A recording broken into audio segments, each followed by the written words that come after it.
Yeah. And we should be live. Hello, everyone in chat. Let me know if you can hear us all loud and clear. Yeah. Last time I was actually trying to listen through your stream to help you out with that, and it was strange that you were like a quiet one. I don't know why. I Hmm. know. John, I Yeah. have a question for you, mate. How Okay. did how did you get through Clone Wars, man? Get through it. Well, I'm only part way through it. No, like Yeah. the first two seasons, bro. Oh my Um. god. Well, you just make fun of it the whole time, Yes. and alcohol.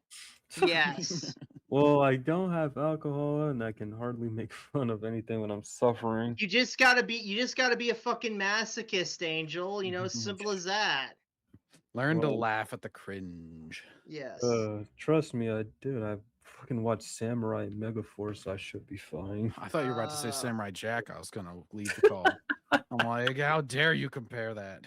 I haven't Hmm. seen Samurai Jack in a while. Is this still going on, or did No, it it's finish? it's it uh no, it's it's it over. finished. Oh It no. They finished finally Okay. for they years. For finally aired years. the final season. Yeah, it was gone for a while, and then it came back in like 2017 and did its fifth and final season Yeah. to continue Okay. the Oh, story. okay. Chat can hear us. So, who wants to start with introductions? Well, anyways, how are you doing, all beautiful sons of bitch? Oh, hang on, I gotta go live on my end. Hold up, Yeah, wait a we'll minute, just go top something to ain't bottom. right.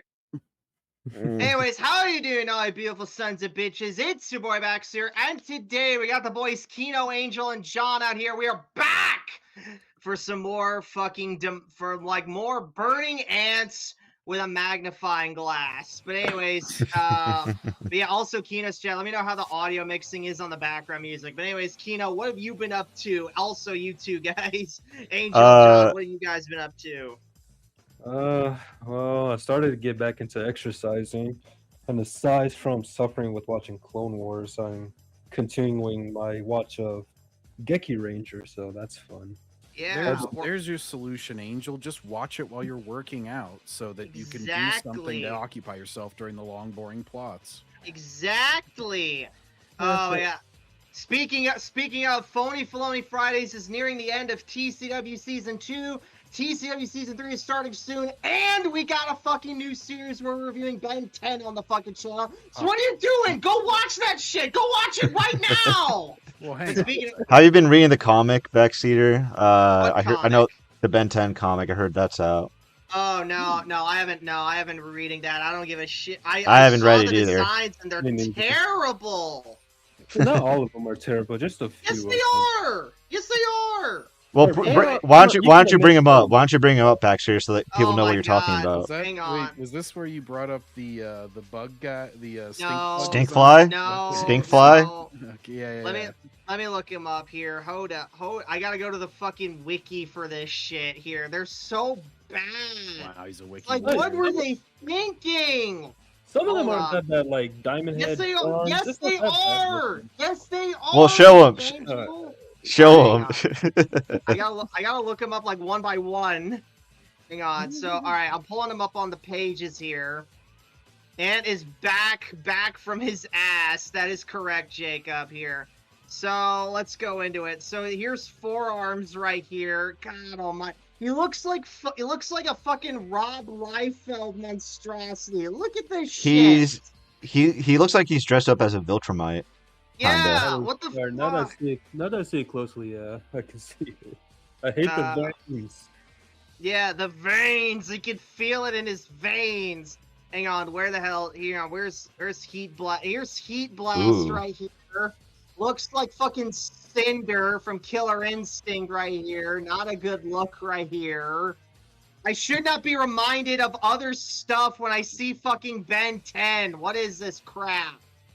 Where the hell What is the about rest? Cannonball? Show Cannonball. Oh, Cannonball, it's atrocious. Oh shit. Ugh. It's He looks like absolute, he's just got giant pimples all over him. absolute ass. I hate it, man. Absolute ass. Here's Diamond Head.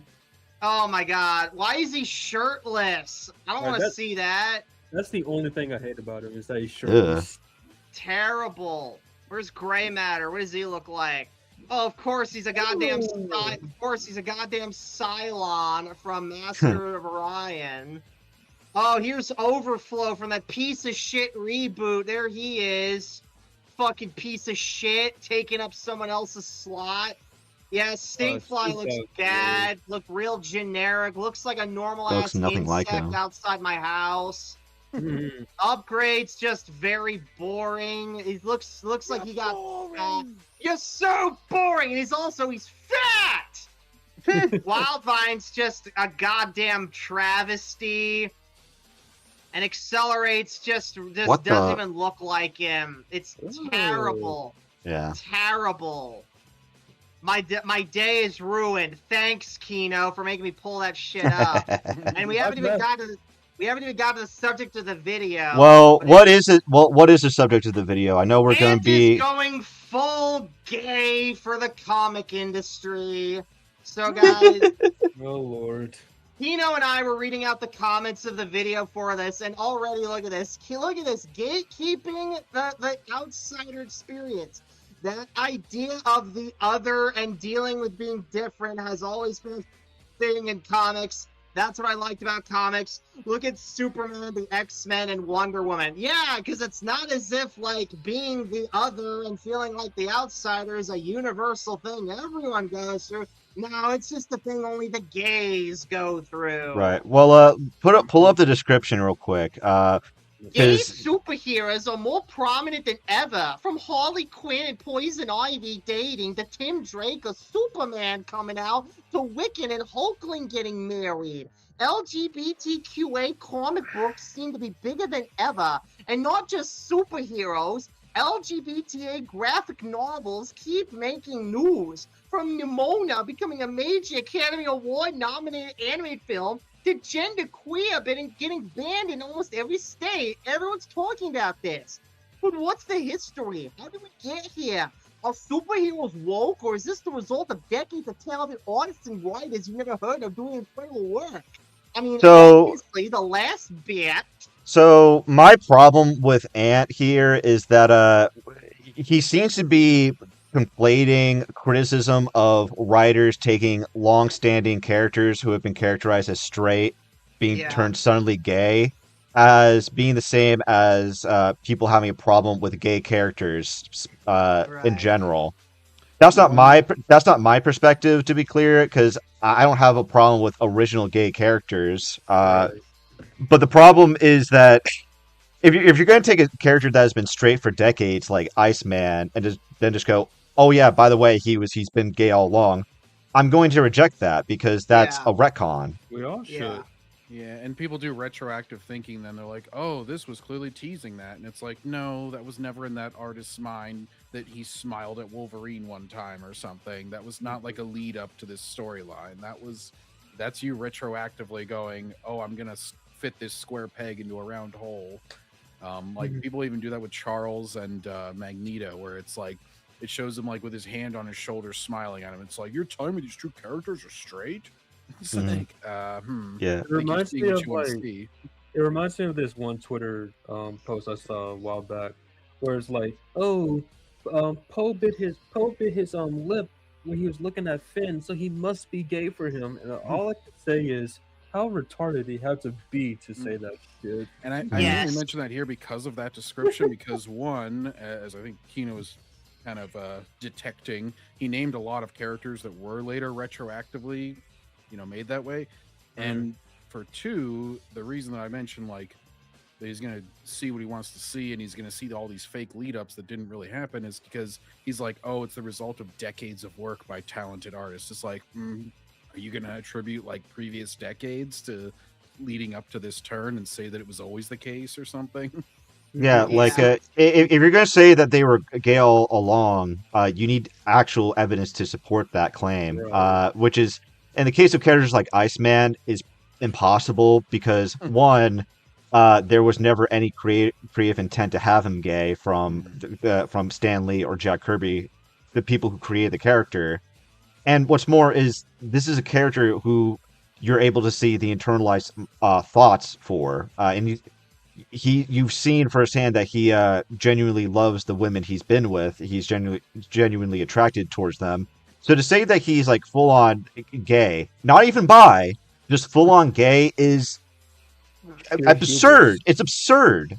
Absurdity. It's funny. You can't. It's beyond explanation. It's funny this comes up today because somebody was like, "Oh, I bet they're gonna make Ciri like lesbian with no other option in the next game," and all these people like jumped on that statement for The Witcher 4. I mean, Yeah. but, they're like, "Oh, look at this!" And they show an optional dialogue where one of the options is for her to say that she likes women. It's like, oh, so it's optional that she could be bi, and you're taking that as there can never be another male relationship. It's always like, it's like the extreme. Briscoe, you changed your picture again. What the Briscoe? Who are you? What is this? Creepy as fuck, to be honest. What is? About to have nightmares for that shit. Yeah, that's Briscoe's. That's Briscoe's first Sona right there. That's Fuck me. yeah. I don't see the sun for a few days. Yeah, but I don't want to poison the well too much, but I will say that I did skim through this video, and a lot of Ant's arguments it come across to me as him not accepting that being straight is a valid identity. Yeah. Maybe you guys will think differently once we get through the video, but that's my read on it. I think it's like it's a pretty wacky view, in my opinion. Two things real quick before we get going. Wiccan really loves that BGC. I don't know what that is. Big green cock, because because he's a scroll. He's a scroll. Smash. Is that Briscoe? Are you a ghost? Who are you? Did you die? He kind of looks like Joe Biden. Anyways, without further ado, let's just jump right into the video, shall we? Mm-hmm. They said it's bold and it's and a bold new direction. I say they're bandwagoning. So I don't think it's bold or brave or some crazy new direction. If they had done this 20 years ago, perhaps that would have been bold and brave. This one, I don't think I'll be reading. I could just watch CNN or MSNBC to get this information. Comic books have a queer history. No, they've always been stories of. No, they don't. That's a fucking lie. You know it. Yeah, yeah. It's like we have our lie detector has determined that is a lie. Well, what's funny is that comic writers and creators have spent the early parts of their history denying that there are gay undertones or subtext for their history. So I wonder how he's going to put he's going to explain that.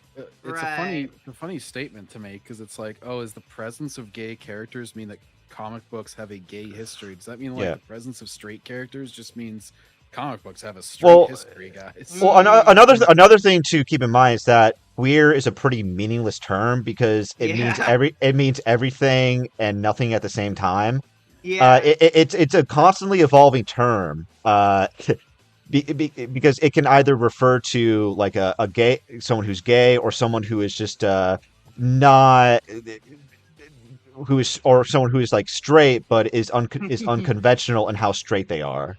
Yeah, it's so random. It's random. I saw this fucking video on fucking TikTok. It was like these three like African guys, and I don't mean African American. I mean like African, right?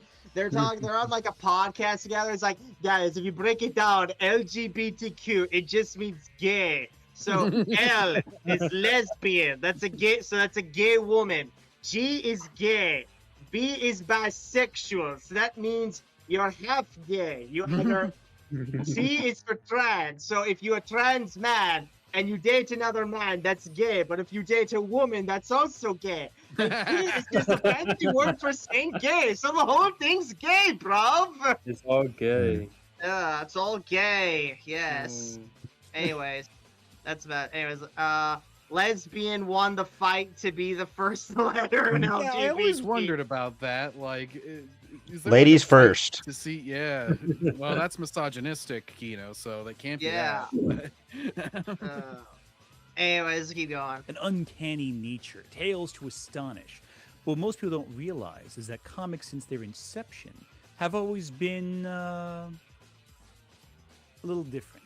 Since their inception, so the entire medium has been gay. Well, shit. If that's the case, why the hell are we even talking about this? If that fact is so self-evident, what the fuck, man? Yeah, I'm looking forward to see what his evidence of that claim is. Oh, here we go. Please tell us. Oh, why? Big muscly men. It's just like wrestling. It's clearly gay. Oh, that face is going on the thumbnail right there. All right, here we go. Let's keep going. Out of sorts, a little beyond what one would expect. Since their inception, superheroes were figures that you could aspire to be, to look up to. And many outcasts were drawn to these characters, these larger-than-life figures of lore, including minorities. The core readership of comic books is white boys, is very recent in our evolution. It should be no surprise. What?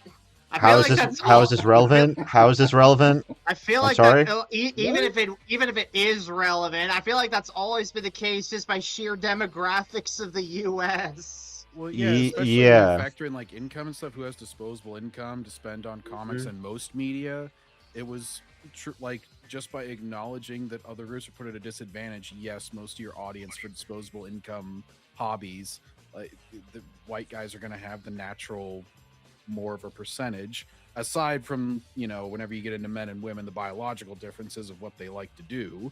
But you know, it's like, superhero comic books are primarily a European invention, so therefore it makes logical sense that white men or white boys are the primary demographic, and that was the intended graphic. It wasn't like it wasn't intended for both boys and girls. Now, comic books, that can be argued differently. Like Archie, I can see like Archie comics or something like that being unisex, but for superhero comics in particular, no, that was originally for boys. Right.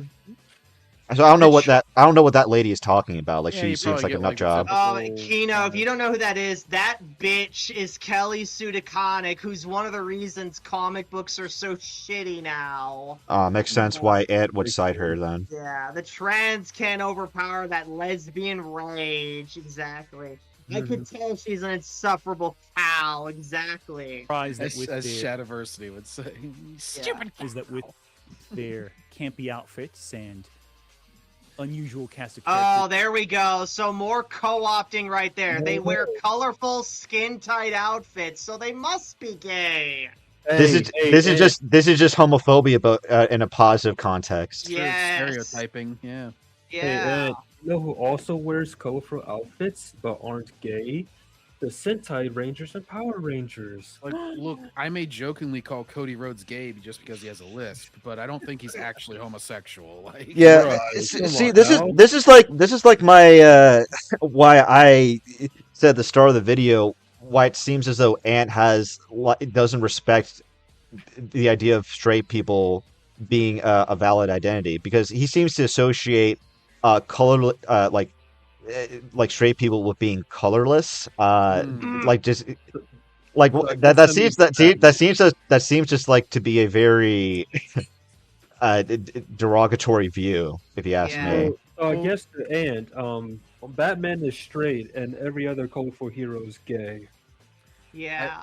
I kind of see what you're saying though, because it's like, yeah, a lot of like traits that give you any sort of personality, they'll be like, oh, that's like a total gay thing, or like that's for the gays or whatever. And so it's like you're only left with the most bland character ever. It can only be the straight one. Yeah. So it's like, well, maybe all these characteristics are just like normal human things, and people with no, John, not even that, because if you're too bland, if you're too stoic or emotionless, you're asexual. You're ace, apparently. Right. Yeah. So you don't even get that. That was my favorite protest story. Whenever it was like 2020 and all that shit was at its height. And the one lady had like the asexual flag in London, and she's protesting, and she's like, "My rights are being infringed upon." Everybody was just looking at her like, "What do you mean? Like, are people trying to like rape you or something?" Like, oh no, it's just they're still hitting on me. It's like, well, okay, you can just tell them you don't want it. Yeah, apparently wearing underwear on the outside's a gay thing. Apparently, I guess. Sorry, what, Kino? I would really love to see Ant list his criteria for what makes a character straight. Let's see you back it up with a source, Ant. Ant has that lesbian glasses just like soy red. Picturing Ant pasted onto or Senator Armstrong. He's like, my source is that I made it the fuck up. This guy follows Crybaby Rick and is a mod for that soy channel. I guess Ant wants to have some of that soy sec from Soy Rick.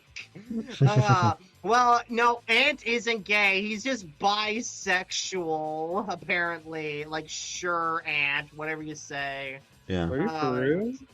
Is that queer people would be drawn to superheroes more than potentially any other medium out there. Really? Source? Like what? Again, Really? I would really like to see how what his evidence for this was, because that was explicitly not the intention of these comic book industries. They wanted to have broad appeal, yes, but their audiences were, for the most part, straight boys. Especially in like the 30s and 40s. I don't think anybody was trying to cater to the homosexual crowd. That would it would be career suicide, especially for that at that point in history, because they're such a niche, unprofitable part of like demographic, and such a stigma against it too at the time. Yeah. Mm-hmm. Ant is just bi because he wants to know what a penis in your ass would feel what like. The fuck? I mean, what the fuck? Yes. Yeah. Oh my god. Oh my god. Maybe he wants to feel one down his throat. Who knows? Anyways, I won't speculate. Artists who brought their lived experiences to superheroes. But over the last several years, we've their lived experiences. Fucking who? There was no one gay in the industry working at the time, dumbass. But okay. No, they were all secretly gay. Closeted, yeah. We've seen something change in the medium. Shocking news for the world of the X-Men. One of them is gay. What the fuck is this? Who the fuck are you? Sentinel Wolf in Kino's chat makes a good point. I actually forgot about this fact, that the underwear on the outside was actually like a circus performer thing. It was like circus strongmen and stuff. I guess they're gay too. I guess they're gay too. Well, everyone was gay. A lot of the wrestlers that would just wear the underwear for a while. Yeah, like WWF, because like that all stemmed from circuses and shit. Okay. Yeah. And obviously most of them were pretty straight, considering a lot of the storylines were like showing scantily clad women that they would fight over and shit. Yeah. Fucking hell. Ant would put that in his thumbnail with the caption trying a man first the first time. I don't get it. Anyways. Artists, writers, businesses, movie studios, actors, etc. It is clear that LGBTQ representation is now a priority for many different. Just a little point. Good. I'll say this during the commercial break. If you're rather than go through all the fucking letters, just say alphabet, people. Like, I'm not even saying that to be derogatory. It's just so much simpler than trying to remember a fucking order of letters that keeps getting longer. Yeah. I don't call them alphabet people. I just call them the Rainbow Raiders. There you go. Yeah. Applications. Mainstream from DC and Marvel to independent to literary. Queer representation That's not a good thing. That is not a good thing. No one cares. No one acts. Yeah, and saying it, they've made it a priority now. Yeah, look how well it's working out for them. How much money have they made over this? Oh, that's right, none. Because again, it's not profitable. I was listening to It's a Gundam while I was working, and one of his videos, it was about like gay DC characters or whatever, and one of the bitches said, "Oh, gay queer characters in comics is profitable." For the past few years, we've seen nothing but steady decline of comics. Over not even the past few years, like a fucking more than a decade at this point, a decade and a half at this point. Exactly. It's like we change these like already established straight characters to something that they aren't even are. People are going to hate it. All right, normal people are going to hate it.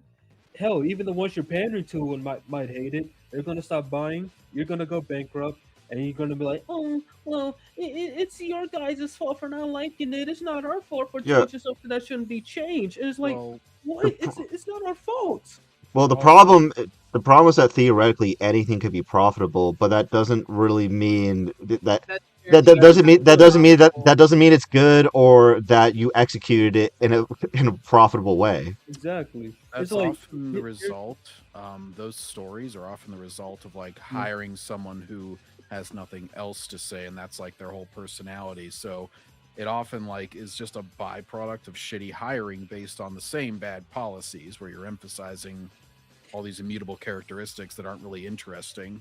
And you're like, oh, that's their story, is that they're gay. It's like, okay, what else? That's the big statement of the comic. Listen, it's like, just because you can doesn't mean you should. You can do it, but you shouldn't. It don't. Yeah. Another thing is that if there's such this huge demand for gay storylines or original gay content, why what is the justification for turning pre-existing characters gay or race or race swapping them? I'll go that route too, because if there's just such a big demand for like original Black content, why are we not seeing it? And like the DC blackout, like since that happened relatively recently, there were boycotts for over DC for not having a sufficient amount of Black-led DC titles, and it's just like, well, that's not necessarily DC's fault. It's the fault of you, the consumer, or for not supporting like original Black-led content or original like gay content. So again, like what Ant's saying here doesn't really make any sense to me, because the reality doesn't reflect what he's claiming.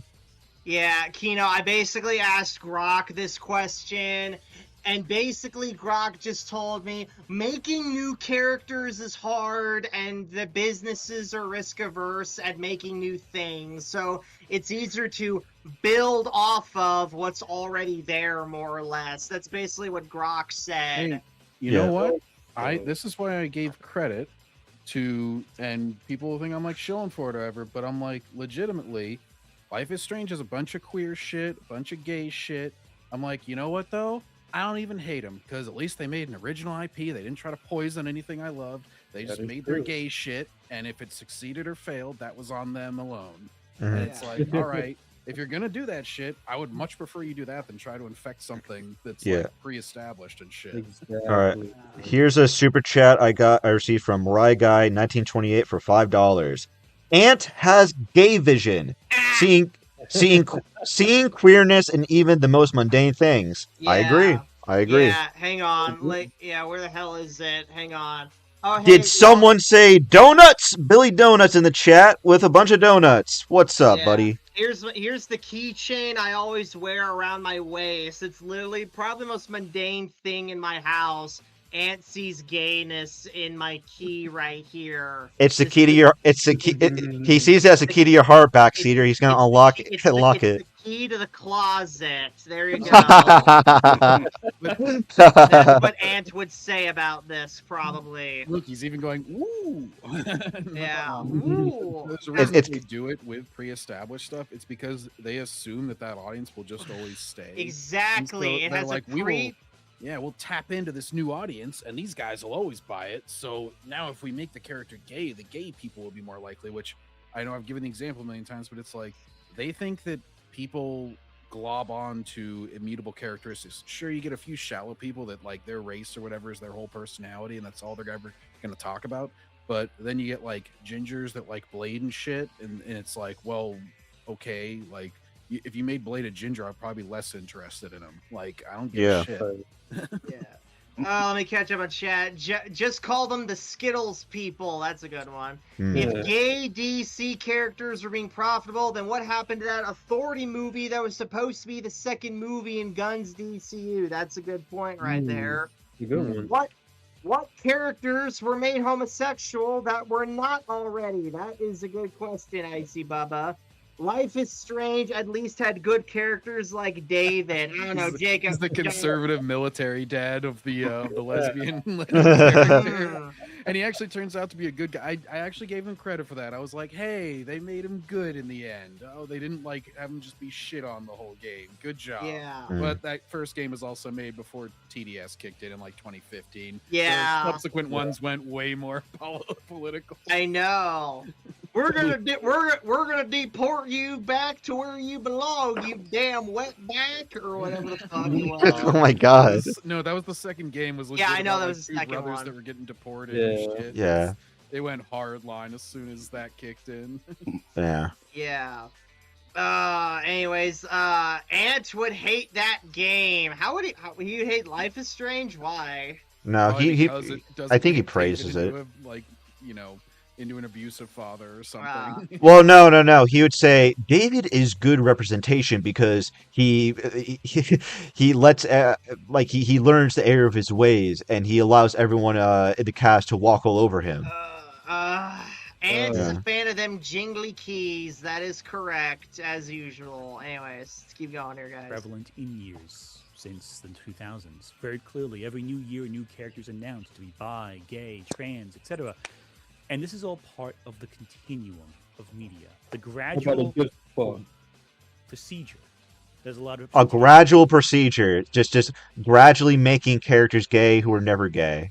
Yes. I really reject this notion from Ant that this is this is a progression into the right direction.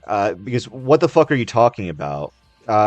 These are just retcons. You're completely changing characters into being something else. Right. You're retroactively changing just their history.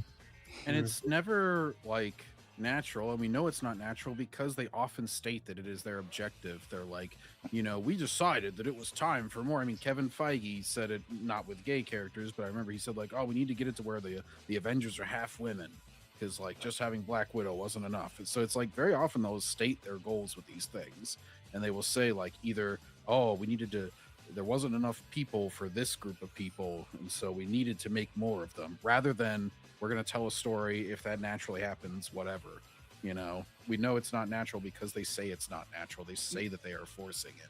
Yeah, and when you take those extreme approaches, aren't you only proving like the critics correct in the first place by saying that, hey, if you introduce like one woman onto the team, or if you turn this one character gay, there's going to be a slippery slope so that men aren't allowed on the team, or like every character has to be gay. And look, I don't have a problem with women being on superhero teams or original gay characters, but when it gets to a point where you really do need to put your foot down if you don't want them to be, and lay out like groundwork rules so you don't just go crazy. Well, it never just goes back the other way naturally. Like if it was really like natural storytelling, they would be like, oh, like, last time, we just had a really good actor, and so we cast a black guy for this role. It's never, and now we're gonna cast a white guy the next time that we do it. No. It's always like, well, now they've established him as a minority. He can never reverse back to the olden days. Those were bad times.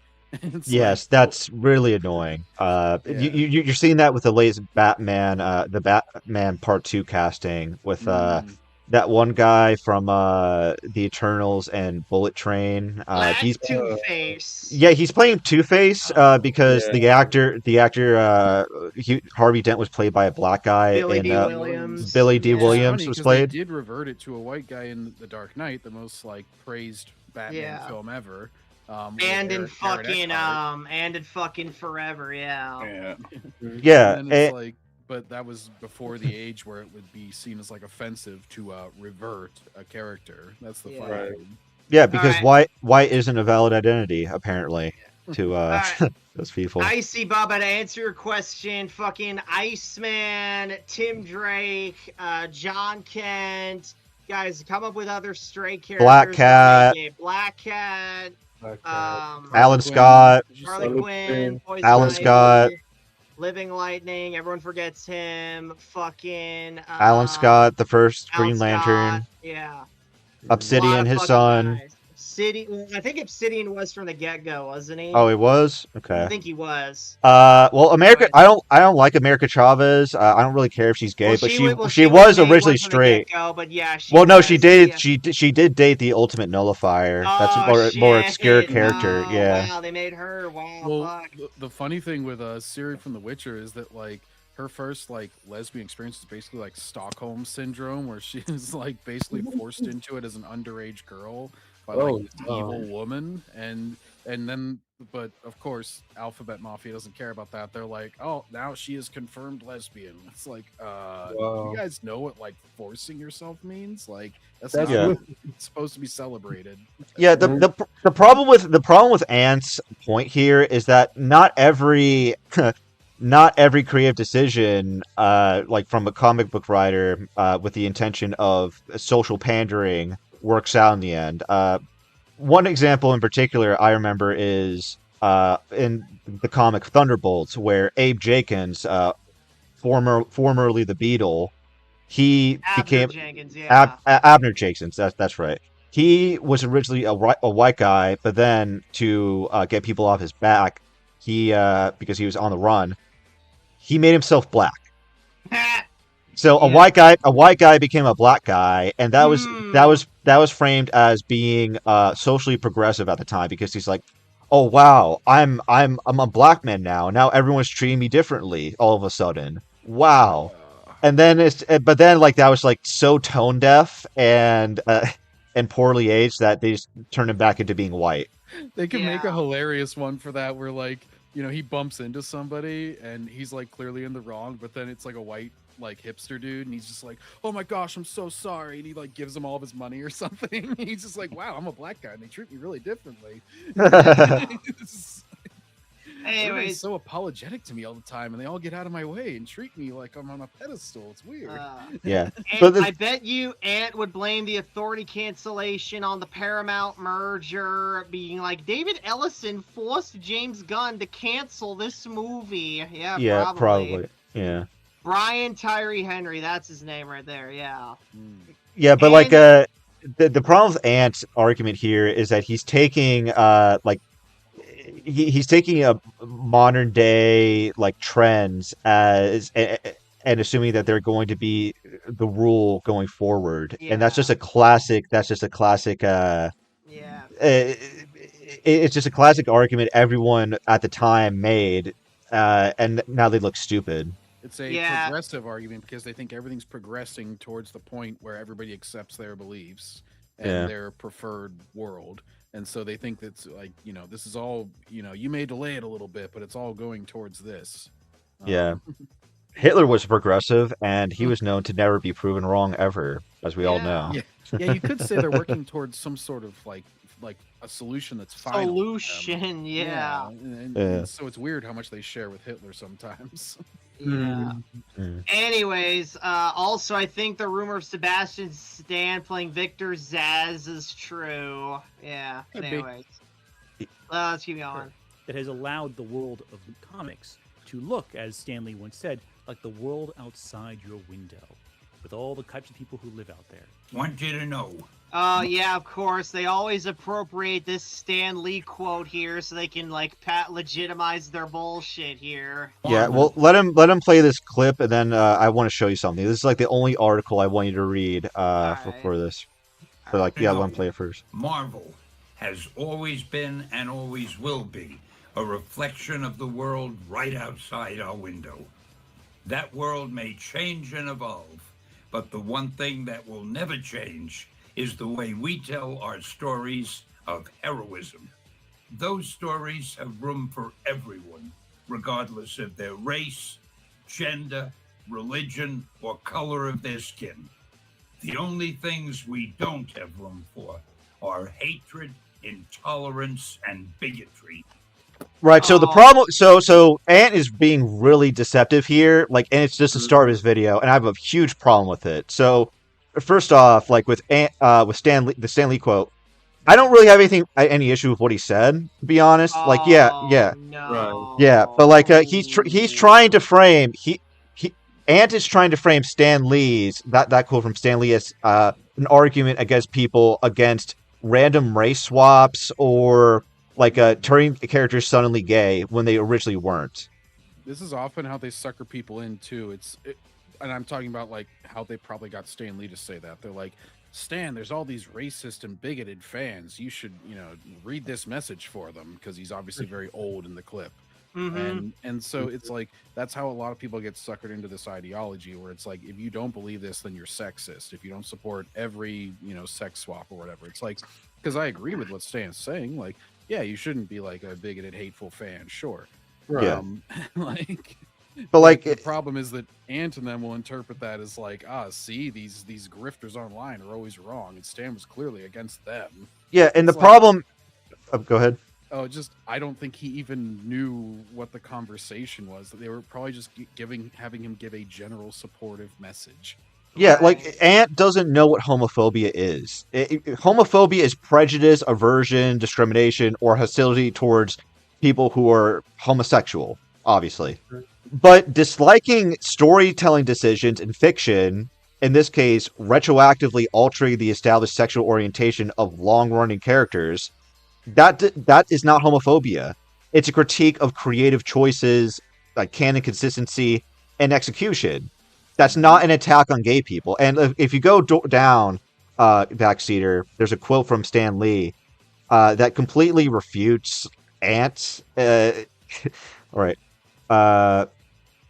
Yeah, right there. He then added, "I just see no reason to change that which has already been established when it's so easy to add new characters. I say create new characters the way you want to." Wait, go up a bit. Go up a bit.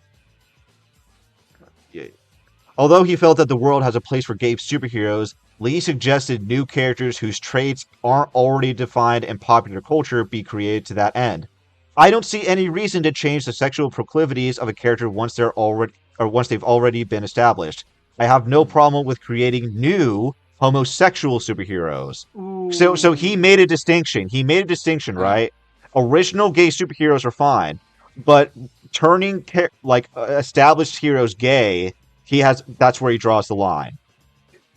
Yeah.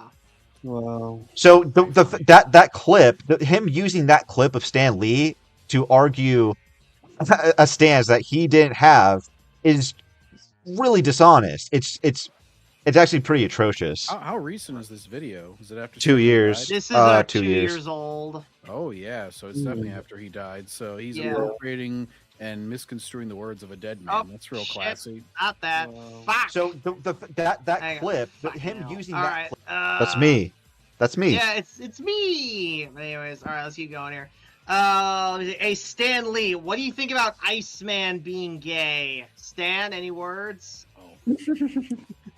Well, I think Iceman would have difficult time satisfying his homosexual lover because of shrinkage. Not even an X-Man can overcome having X-male lovers in that scenario. Yeah, they wanted Andrew Garfield's Spider-Man to be gay, Jacob. Yeah, we made a whole video on it. Yeah. Anyways, keep going. And for many fans, this has been great.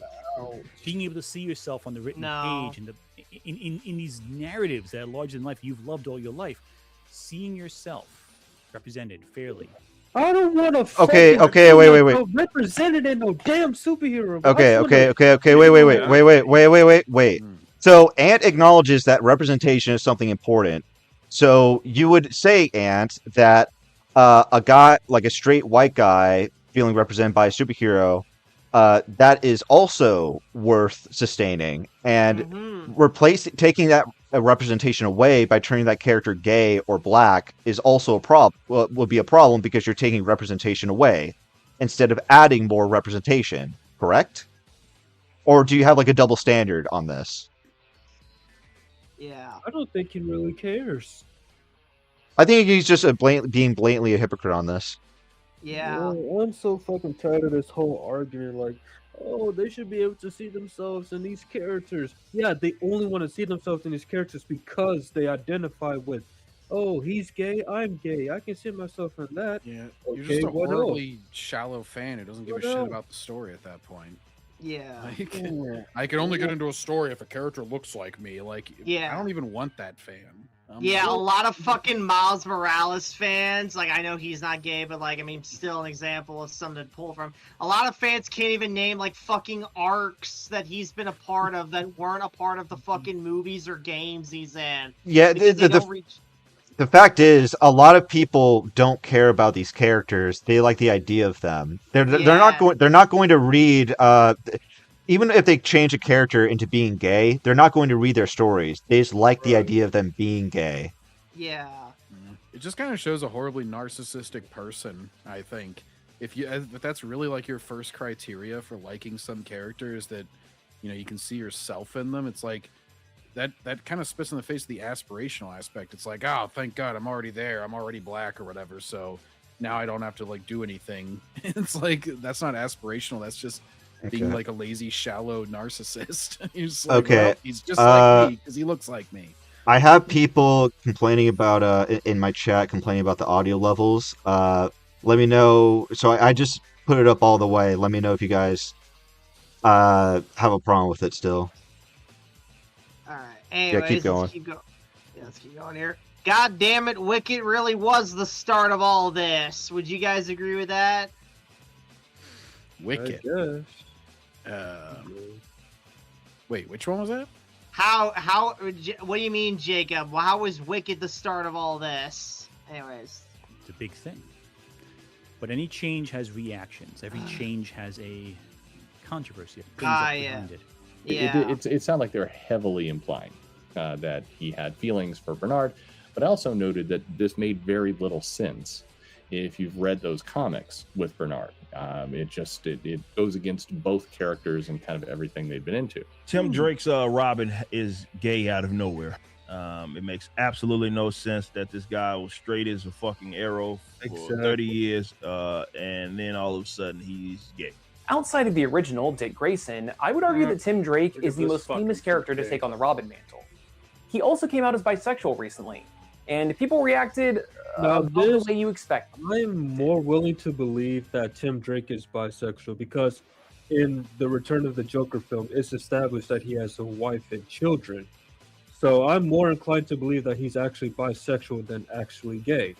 Because if that was the case, why would they establish that he has a wife and child? Nah, he still wouldn't be fucking. He still wouldn't date a guy though. Let's be real. The problem is that this just came out of nowhere. Again, they just introduced a guy and like a gay love interest and had Tim Drake go, "Oh yeah, I'm gay now." That's not good writing. Yeah. So this guy, he needs to get out of that fucking Buc-ee's merch. I know. Yeah, this is Drake, fucking give me your address right now. I'm gonna come down. I'm gonna kick your ass. I'm gonna fucking take that shirt from you right now. The problem with people like Comic Drake is that he's a complete chill, and Drake's a soy boy. Yeah. He will deep throw anything creative decision if it's deemed as progressive. Like he doesn't care about writing quality. Yeah. So he works from the end point. He's like, it is progressive, therefore I must now explain how it is good, rather than let's see if it's good or not, and it also happens to be progressive.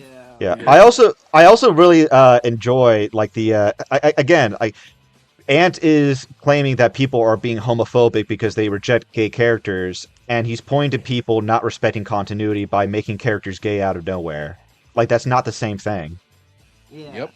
Do something from I like how it's all like basically, I guess you could say like I think probably Black Cat was the first instance of this, and that was like 2002 when they sort of retconned her into being bisexual. Yeah. And I love how also like once it's been done long enough, they just assume they're just like, oh come on, she's been bi since blah blah blah. It's like, okay, that's still not the majority of the character, and that is not the original character. Still, it doesn't matter if it goes on for another 50 years of them still doing that. It's still going to always be a retcon. Yeah. Let's see. Yeah, 2003, Wicket's play being the star of this woke bullshit in franchises. Would you guys agree with that or no? So that is a prototypical thing as far as, because Wicked, they took a very old story and they said, no, the male who was presented as good, the wizard, where he gave them all their wishes at the end. I know he was kind of a shyster anyway, but he also gave them all inspirational speeches. and he was framed as evil in Wicked, and he separated these women, and the Wicked Witch was initially framed as an evil woman, and now we get the retcon, kind of like Cruella and all these things, where it was kind of like the prototype for that sort of story, where it's like, oh, the woman character wasn't really evil, and really this male character was the evil one, you know? The problem isn't necessarily subversion. It's more so being really lazy with your subversion. Like I watched this one Cinderella it's a subversion story called The Ugly Stepsister, and it's actually pretty creative, and it's a pretty creative story from one of the stepsisters' perspectives of one of the stepsisters of Cinderella's perspective. It actually goes a more darker route. It's kind of like The Substance in a way, if you've seen that movie. Anyways, yeah, this guy can't satisfy a fucking woman. Yeah. He doesn't even have the balls to walk up to a woman and ask her out on a damn date. Despite this chill going forward, if you guys haven't been to Buc-ee's, definitely go. They started in Texas. I was just about to say that. It's like a super Walmart attached to a gas station. It's pretty crazy. Yeah. I know. I was just about to say that as a Texan, I'm very, very irritated that you got that shit out. Well, then again, Angel, there's only two things that exist in Texas: steers and queers. He doesn't look like a steer to me. Do you like to suck dick, nigga? Yeah. Anyways. Some of you watching right now are extremely happy about this change. No. Speak for yourself, Vance. Backseater said some people. That means that's a very nice and variable term. It could be two people, and it could be like some. Yeah. Also, Ant, what do you mean by you people? Yeah. Now I'm hopeful most of you are, because I why? But Why should we accept this change? Why? It's a retcon. So he just admitted that he wants to mostly just cater to an audience that already agrees with him. He's just like, I hope most of you just agree with me, so then I don't actually have to work during this. Don't ask questions. Just consume product and then get excited for next products. Yeah. But I'm just so confused with this mentality, because even he would agree that this sets a bad precedent, because if you can just turn a long-standing character gay out of nowhere, then what's stopping someone from coming along and turning gay characters straight? Well, that would be problematic. It would be problematic. It's like with Grizzly's recent stream highlight, where Winston was like, "Oh, it's okay to change white characters to black characters, but you can't do it the other way around. That's not okay." And it's like, well, we shouldn't do it the other way around anyways. It's retarded. Yeah. No, it's a one-way street for them, yeah. Rules for thee, nuns for me. Yeah. He probably said something like, I was the only non-racist in that Buc-ee's. Something like that, yeah. Also, if you guys do come to Texas and want to go to Buc-ee's, I recommend the one in Dallas. That one is fucking big as shit. Yeah. Outside the queer community have expressed some concerns, some valid, some not. Are comics only again? You only need the only opinion that matters is the queer community. You can't be non-queer and have a valid opinion. Yeah. And their word means absolutely fuck all. For capitalist points to buy, to get money from those desperate to see themselves represented in media, or is there something else going on here? Will this continue, or will it revert back to the way it was back in the 90s, 80s, and 70s? Who is the primary audience for this media? Is this representation forced? Yes. Or is it organic? Well, considering that they sold a shit ton more in the 90s with way less humans on the earth, I would say that you should probably go back to whatever strategy you were using then. Yeah. Well, it's like, why do you think... And I have a question for you. Why do you think manga is selling very well compared to Western comics? It's because mangaka, they respect their audience and they don't treat them like idiots. They don't pander to them. They don't say, "Oh, hey, these people exist." They're like, "Oh, this is the world. These are the characters." They don't give the audience what they don't want. That's what they don't do. No, you guys don't understand. You're both wrong on this, right? So Toyotaro, the current artist and writer for Dragon Ball, after Akira Toriyama passed, everyone knows that his sales would double if he suddenly turned Goku gay and transitioned it from a fighting manga to a gay romance manga series. That would have I forget. I think yaoi. Yeah, if Oh, Toyo Taro turned Dragon Ball into a yaoi manga, it would have it would make him billions of dollars. That is such a that is the right course of action. Hey, it might make him $1 billion yen. Yeah. I bet you Ant is going to see Leviticus, which is basically a horror film about gay people and religion. Oh, geez. That could be extremely satisfying or cringe. Depending on which way they take that. And this I'm pulling up this clip real quick for Ant. This is for Ant if he and his side ever try to co-opt wrestling, because this was a legit promo. So guys, we've all heard of the Road Warriors, right? Get a load of this shit. They once said, Hey, somebody, don't you look swell today? Oh boy! Hey, listen up! There's been a lot of sports writers and sports editors flapping their yaps about us getting soft. Does this look soft to you, Paul? Does this look soft to you? Well, I'll tell you what. There's one part of our bodies that's soft, and it ain't soft all the time, if you catch my meaning. Ric Flair! New York City, Ric Flair! You're gonna find out what hard is all about.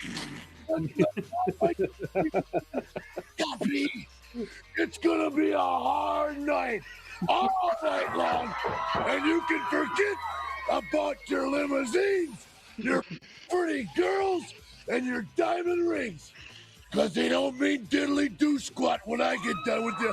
When I get done with you, they going to be closed for repairs. Tell them, Paul.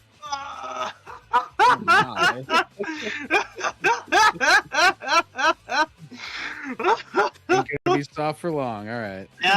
Let's get back to shit. Moving into the narrative in a way that is beneficial to both the story and the audience, as well as respecting the characters that we already established. Okay, how is Tim Drake's character respected by doing that? How is Iceman's character respected? Mangled. It was butchered. He was completely buried by then. Prior to that one story, Tim Drake was never implied to be closeted or gay. Well, so this is ridiculous. He was really good friends with Connor Kent. There you go. Apparently, if you're friends with any man, you're gay. Yeah, apparently. I guess I'm gay because I'm friends. Well, guys, we're all gay because we're all friends with each other now. Of course. Anthony, yes, dinosaurs. Did you guys see that video? Anthony fears the remnant of the 777. Wait, does that mean we can all say the F word now? Yeah. What? Anyways. Let's keep going here, folks. Anyways. Now, these are questions without easy answers, but we'll give it a shot. It's pretty easy. Might as well, right? To proceed, let's ask a few core questions. When did comics become? I like how Ant always has to make things more complicated so he can justify having 5-hour-long videos. Yes. Yeah. Is queer culture ingrained in comics? No. Or is it something new that sprang up in the last few years? Yeah. It's new and forced. There you go. That entire narrative is just was debunked. It was refuted even at the time. I think he's gonna get into this, but let's see. For storytelling, both for our favorite characters and I just remember early YouTube where we would just debate whether things were stupid or not, like Ninja Turtles 3. It was stupid with the time travel plot. It was so much simpler. Yeah. Now we got to get into societal culture war crap with every fucking video. Quite yet. To answer this question, I would not proceed alone. So I reached out to several people via email, and about 4 responded back. I want to know how many people he emailed. He just got rejected over and over. He's like, and then finally I got somebody to respond back. And have I ever told you how much I hated you? They were all responding, "Aren't you that guy that defended Utterly Noah?" And I was like, briefly, but probably best known as the curator of San Francisco's Cartoon Art Museum, and also a writer of coffee table books, news articles, all kinds of comics and pop culture stuff. Exactly. Like, we got the most boring chap in the world. Excellent. I believe your spouse has published a few things in her days. Tons. So married to Shannon K. Garrity. Wait, why does he find that so cartoonist. funny? Is he making fun of his wife? I don't know. Your spouse made a few things. Again, okay, why should I respect this guy as an authority? Yeah, who is this guy? Literal who? Literal who? Wheat Manor, Kino. How can you not respect him? Yeah. Well, considering this is the first time I've ever heard of Willow Wheat Manor, that means very little to me. Look at that art style. Yeah, it looks like complete shit. Oh my god. Maybe Nickelodeon cartoon. They fight evil rabbits with an umbrella and a butter like, knife. It's like that one fucking. It's like that one fucking movie with with fucking McCoy from Star Trek. No, I know the one you're talking about. The giant rabbit. Yeah. Utterly Noah is going to be the bane on Anthony's future. He's never living that shit down. Comic book editor, science fiction writer. She's working on 11 different things as I speak. Yeah, sure. My name's Joe Glass. Oh, it's fucking Joe Glass. Oh, fuck this guy. I have no idea who that is. I have no idea who that is. Joe Glass is the first guy you fight and fucking punch out. No. Is that the tranny flag on his shirt? Yes, it is. Oh my god. Fucking Joe hell. Glass, why am I more professional than you are, and you're apparently some big time fella? Look at this. You got to learn to frame your background and have a fucking above an early 2000s webcam there, buddy. South Wales in the Not have your UK. chin on I want to hear their their qualifications to see why they're such authority figures. All right, Joe. Here you go. Glass. I'm a writer based out of South Wales in the UK. I'm predominantly known for my comics work, including The Pride. Which Never heard of is it. A comic all about. It completely failed, by the way. I've never heard of it. No fucking wonder it failed. Look, is that supposed to be Wonder Woman? Might as well be. What the fuck? Yeah. A team of all LGBTQ plus superheroes, which has been existing now for coming up on 15 years now. But more recently, 15 years of this shit? Well, no wonder I've never heard of it then. It's been 15 years and I've never heard of this shit. Get the fuck out of here. All right, go. Okay, what else has he done? The GLAAD Award for Young Men in Love, an anthology of all male queer romance stories. Which so this is just like fanfic slop. This is an actual grifter. This is like an actual. He's just trying to bait gay people into buying his shit by making it overtly in the title. The Pride Omnibus, Young Men in Love. You are fucking grifting off the most low intelligence people. Yeah, Oh you my know what? gosh. He's just like Eric. You wanna know why, John? Because he's I'm an ass man. Yeah, I'm an ass man. Anyways. Matt Miner, and we published through Away Blue World. And this year I pivoted into prose storytelling and wrote my first novel, which is called A Cod Affair.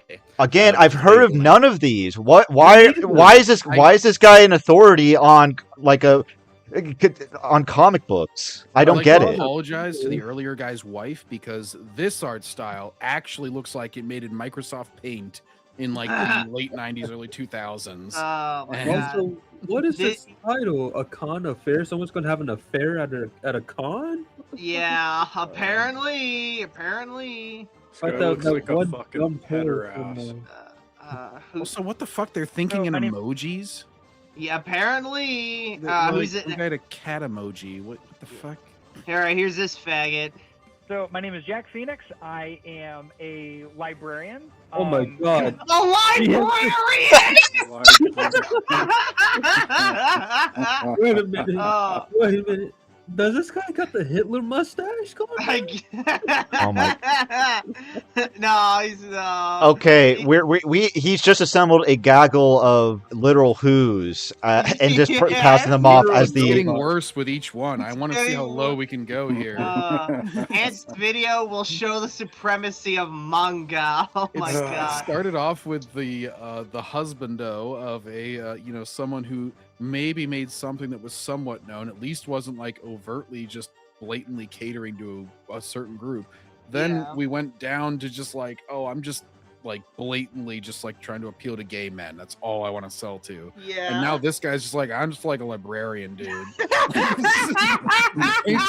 Pretty soon we're gonna get down to like in 5th grade I made a sketch. It's like, oh, you're quite the expert, yeah.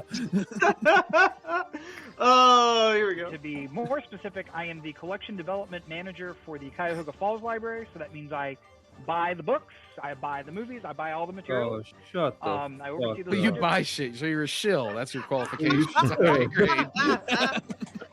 So you're a fucking shill. All right, good to know. I guess I could qualify as an expert in video games, and look, I bought a shit ton of them. There you go. Hey. Put me in one of your videos, bro. I guess I'm an expert in anime. I got a ton of anime shit. Yeah, you're a fucking. It looks like the dinosaurs. Looks like that slop ass YouTube art style. Yeah. I'm awful. Not even slope, just slop. Anyways. So I have a second job, which is Oh, he has a can't even second. get a fucking working mic. He has a either. He's second like, job. I'm all the way back here, and I'm trying to talk into my mic. Here we Yeah, go. my Also, mic- hi, Gordon Ramsay. Guys, what do you guys think his second job is gonna be? I don't know. I have no Here we idea. go. Male prostitute. Male prostitute. Boy Scout leader. Here we go. Hang on.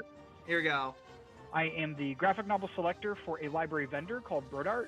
Oh so my I get to God. basically Who? act as exactly a personal shopper for libraries across the country and selecting comics and graphic novels for them. I'm also the author of a book called Maximizing the Impact of Comics in Your Library, graphic novels, manga, and more. And that is a guide for librarians to who have comics in their collections or want to add comics to their collections, and how to best do that and how to best get them into people's hands. I don't your care. Audience is other librarians. That's a pretty narrow fucking field, bro. I don't know if you have a lot of sales potential there. I mean, I know there's lots of libraries, but how many people of those librarians are going to be interested in your book? That's going to be a fraction of a fraction. Yeah. I think this is the last one. I think this is the What last did one. I walk into? I don't know, Zio. Let's hear. I am Valerie Estelle Frankel. I am the author of. So you're a woman. Your opinion doesn't matter. Hang on, there you go. What's she the author of? Hang on. Over 90 books about Doctor Who, Star Wars, Game of Thrones. What the whatever. fuck is this? No, These all look self-published. Yeah, let's Yeah. An unauthorized parody, The Mockeries of the Galaxy, Super Heroines and the Epic Journey. Sorry, I'm leading into my screen. That's why I'm off camera. Oh, God. Empower, the symbolism, feminism, and superheroism of Wonder Woman. What is the symbolism? Anyways. Boy, Ant, you sure got a The fucking... oh my God! It's literally it's almost what Nerdrotic always says, where he says the hero's journey. It's The chosen hero. one, the heroine's journey. Okay, so his Ant's entire source, or just like the experts, quote unquote, that he's appealing to, are just a bunch of literal who's who have never actually officially worked on any comic book in their life that he's talking about.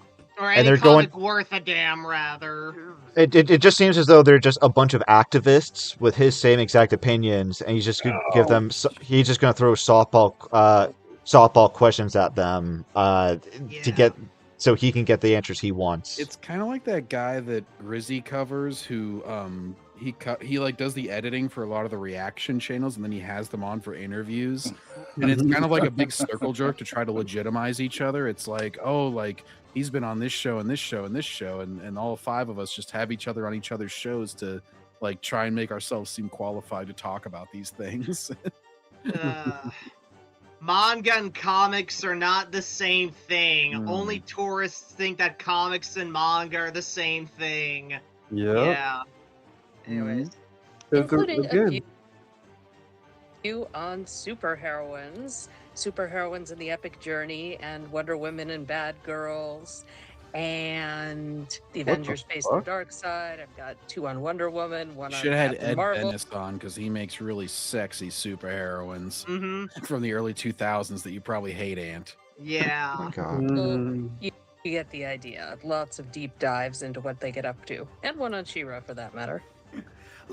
You sound slightly prolific, is what you're saying. God, I wonder if she liked the Netflix She-Ra. Yeah. A writer, a scholar, and a historian. Maybe they can help map out the history of queer comic books. You're fucking hubris, you bitch boy. Yeah, I'm really looking forward to seeing the evidence that they provide. That none of these experts with no actual credentials to be commenting on these subjects. Okay. Yeah. When comics became so queer, when superheroes came out of the closet, when, well, any other euphemism there I'm sure I can insert, but I'm not going to because I'm lazy and I don't feel like improvising. I wrote the script already. I don't feel like adding more jokes in here. Shut the fuck up, man. You are a joke. Nigga, you are a joke. Shut the fuck up. You are the joke. Yeah. Where the hell is my soundbite here? Here it is. Shut up, bitch! Anyways. All right, cool, excellent. You got it? Good. A 26-year-old ex-GI arrives home from Denmark where doctors converted him into a woman. Oh, 2 years ago, the name was George Jorgensen. Today, it's Christine. So the first question. So they forced that poor bastard. What does that become have a to woman, do? Those motherfuckers. What does it? Why is that relevant to the comic book industry? I don't know. It's Ant. No. There you go. It's Ant. There's your answer. It's Ant. It's an Ant. video. There you go. I don't want to know what Anthony Garugli thinks of Eric July's ISOM comic book series. He probably hates it. Let's be real. Ant probably liked Masters of the Universe Revelations, 100%. Remnant 777 handed Anthony Garugli his ass in a recent video. That is correct. Question you might ask is, when did comics become so gay? And 2010. the answer is that queerness has been built into the bedrock of superhero comics. No, it fucking hasn't. No, it fucking hasn't. Let's win. Please give me the date and year, motherfucker. Since Ant said so. The only gay female character, or just hero character in general, that I've ever known about was it Kate Kane, Batwoman? Yeah. That was the only one I've known about for years and years until Tim Drake. I was like, what the fuck? Yeah. And if superheroes are inherently gay, why is it not? Why have they always not been associated with gayness? Yeah, like, what are you talking about? Like I said, if this has literally been the case for the history for the entire industry, why it should be, self-evident? Why do we need to have this discussion if it's that fucking obvious? Yeah, we wouldn't. Why would people who are non-gay feel like drawn to the genre at all? If it was just like explicitly gay. Yeah, that kind of defeats the whole they have to, if they look like you will be more attracted to it, because why would it be mostly straight people if it were gay from the start? You either have to admit that premise is wrong, or you have to admit that it wasn't mostly gay from the start.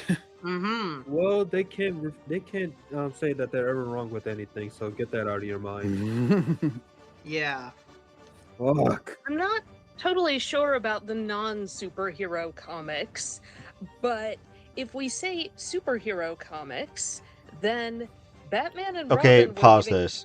This is so fucking stupid. Okay, Batman's doing his best to sound gay, but I can tell his heart isn't in it. Okay, so Ant is just being just flat out retarded here. That's not gay in the context you think it means. We now are gay. It means he's happy. Yeah. Happy.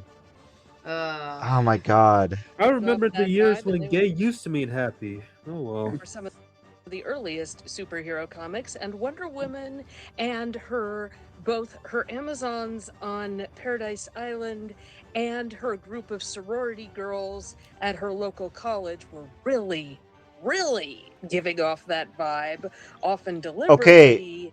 Okay, so they're giving off that vibe. That's not evidence. Yeah. That's just that's just you saying. That's just you making. That's just seeing what you you wanna seeing see. what you want to see. Yep. Exactly. Because I said so.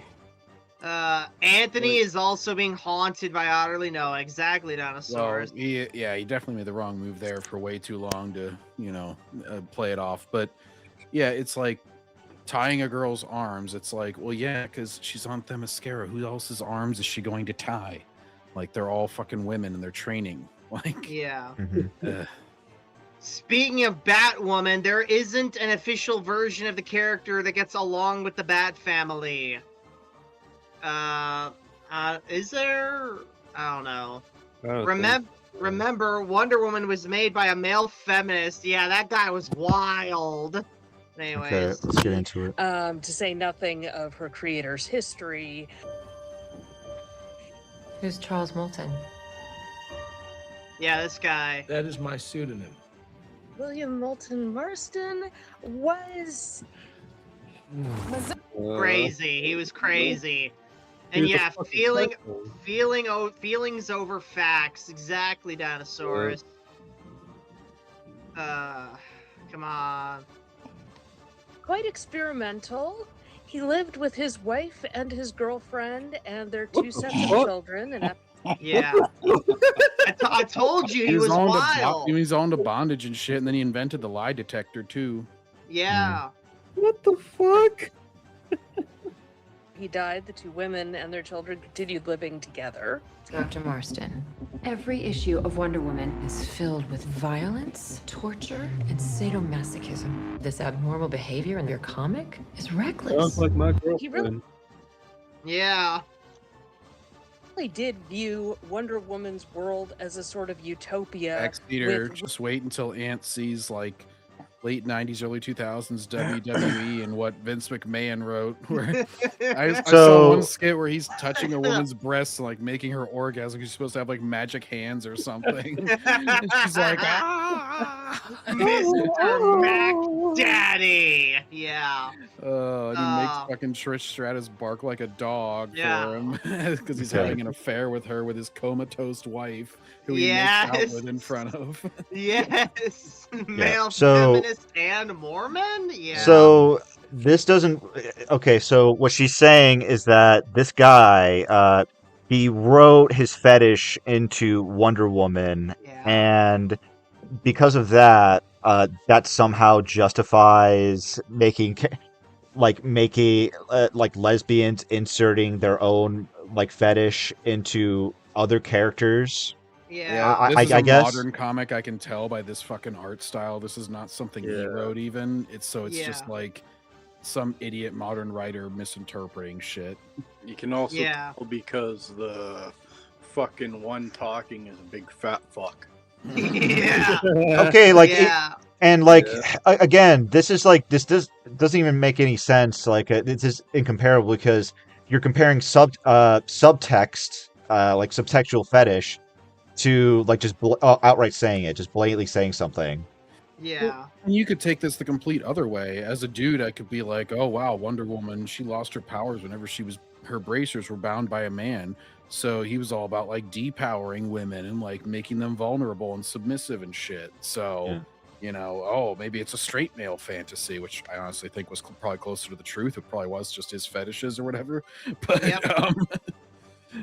it's like, you're taking this in a weird direction, Ant, where it's like, you really saw it as that? That's a pretty far stretch, buddy. If you're gonna interpret something out of it, it's probably closer to just a typical male thought.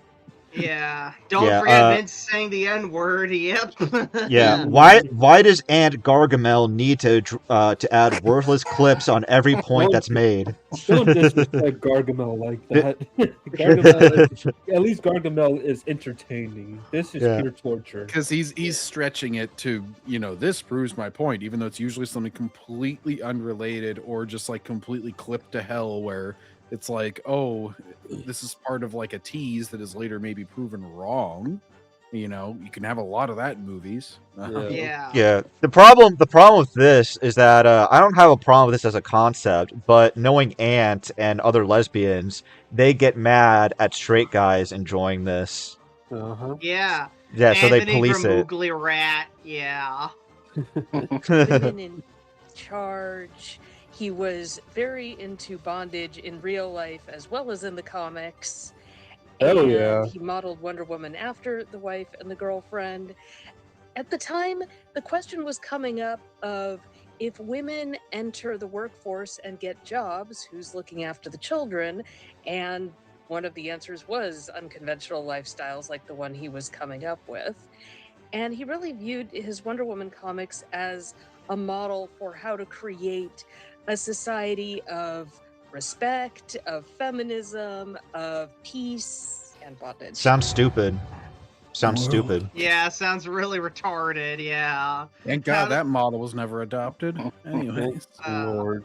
Yeah. Good luck tinning up the arms of someone who can take punches from Superman. Exactly. Did you Backseater, have you ever read the Grant Morrison Earth 1 Wonder Woman? I don't Because read anything it by that is fucker.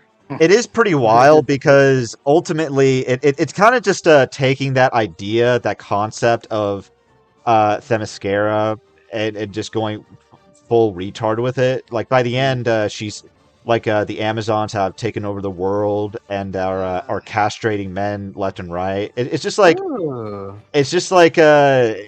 again, this Lesbian is fantasy. yeah. It's just it's. I don't even see how that would be a functional like society at all whatsoever. I mean, It's an island full of misandrists. I mean, quite frankly, just look at Wonder Woman's outfit to see which way the author stood. Yeah. Especially for like 1930s or 40s or whatever. That's pretty scandalous. I think he pushed it as far as he could on the revealing shit. Yeah. Also, whoa! Anyways, let's keep going here. And stop us. So, yeah, it's always been a part, to say nothing of there were 40s heroes who were cross-dressing. There were 40s heroes getting up to all sorts of stuff. And a lot of times old cross-dressing was done as a joke. Like, Yeah. it was Yeah. very much to be laughed at whenever the Or a character would be forced to disguise. do It's a that. lot more practical. Yeah. There's an understanding that you don't actually think you're a woman. You don't actually think that you're like the humor came from an understanding that, oh, this guy's just being a doofus. Yeah. Yeah. Like when Ric Flair dressed up as a woman. Or this other time, I'll pull it up here in a bit. So you go, that's not a lesbian fantasy, that's a feminist fantasy. Yeah. That is correct, yeah. That's true. That's like fourth wave feminism, like extremist shit. Yeah, hang on. Where is it? Hold I got up. Hang What, on, Kino? Hang on. Oh no, I gotta make sure that I pull up my wallpaper because I don't want to get copyright. Ooh. But let me pull up this real quick. Look, guys, it's Virgila! Yes, this actually happened on an episode of fucking No. Oh, okay. WWF, y'all. Yeah. Oh, okay. You know. Virgil, what are you doing? Here, have some money. Exactly, Dinosaurus, as we just said, yeah. You getting some, Kino? Oh no, I'm good. Okay. Let me keep going here. Characters cross-dressing reminds me of that one episode of Assassination Classroom. Good lord. As the creators formed the genre, everything got in there. So the question then becomes, if comics were so queer from the start, why didn't anyone talk about this? No, that's why not is this Because they weren't. They weren't. He just took that one lady confirming his bias. And he goes, "Oh, now that that's established, the question becomes, it's like, whoa. You're thinking that point's just settled now? Comics You're were squared from the start?" you were retroactively just saying that they were gay when they weren't. There are other there were other motivations as to why they depicted stories that way. He got this one random woman's statement, and she's written fan books. So Yeah, of do you really course. need anything else? That's just fact now. Oh yeah, of course. It's like the lady who said, "Fucking." My grandma said fucking Cleopatra was fucking black. I don't care what they tell you in school. My grandma Cleopatra was black. Black. Yeah. Yeah, it's just like here's my appeal to authority, which isn't really any sort of legitimate authority. And now that subject is forever shelved. We have established that as fact. So now I will move to a new question. It's like, whoa, wait a minute, buddy. You have an hour and 18-minute long video, and you spend 2 minutes to establish something that is a wild departure from reality. Yeah, she actually she hasn't displayed any actual creator intent behind it. So it's all just interpretation of something that she saw that was very general. Yeah. Anyways, keep going. Yeah. Speaking of which, I heard Jerry Pete calling drag performers the same thing as people doing minstrel shows. Oh Of no! course. Of course. It's not a bigger deal. Why do comic fans act like this is some new change that occurred recently? Well, there's a reason for that. Because it is. okay, so first off, and even if we were to accept, and we shouldn't accept that there were gay, comics were originally gay, you're talking about subtext compared to throwing something right in your face. So if you're trying to make this, even if you want to say that that gay messaging has always been there, this is clearly not the same thing. It's not being presented in the same way. Right. Anyways, ants will fear Remnant 7/7 and harmful opinions. Yes, he will. No, Dinosaurus, you forgot the most important motherfucker he will fear of all. And that is, of course, he doesn't want to admit it, but his arch nemesis, the Backseater, obviously. Anyways. And the reason is censorship. Never heard of him. Yeah, Censorship. I wonder what happened to the guy. I heard he hit 250 subs, but then he just kind of fell off. Is that guy that made the video about how all the clones should die? Yes. He might have been the guy who got caught eating out of his mom's cooking pot, or the guy who punched a pillow. I don't remember. He was one of those guys. Yeah, I like how Ant says that. Oh, critics of the modern direction of DC and Marvel or superhero comics in general, they just want censorship. They can't stand seeing gay people. And he showed Eric July, like the most anti-censorship, or at least anti-government censorship guy you could think of. He's a libertarian. Like, what the fuck are you talking about? He's not just a libertarian. He's a hardcore libertarian right there.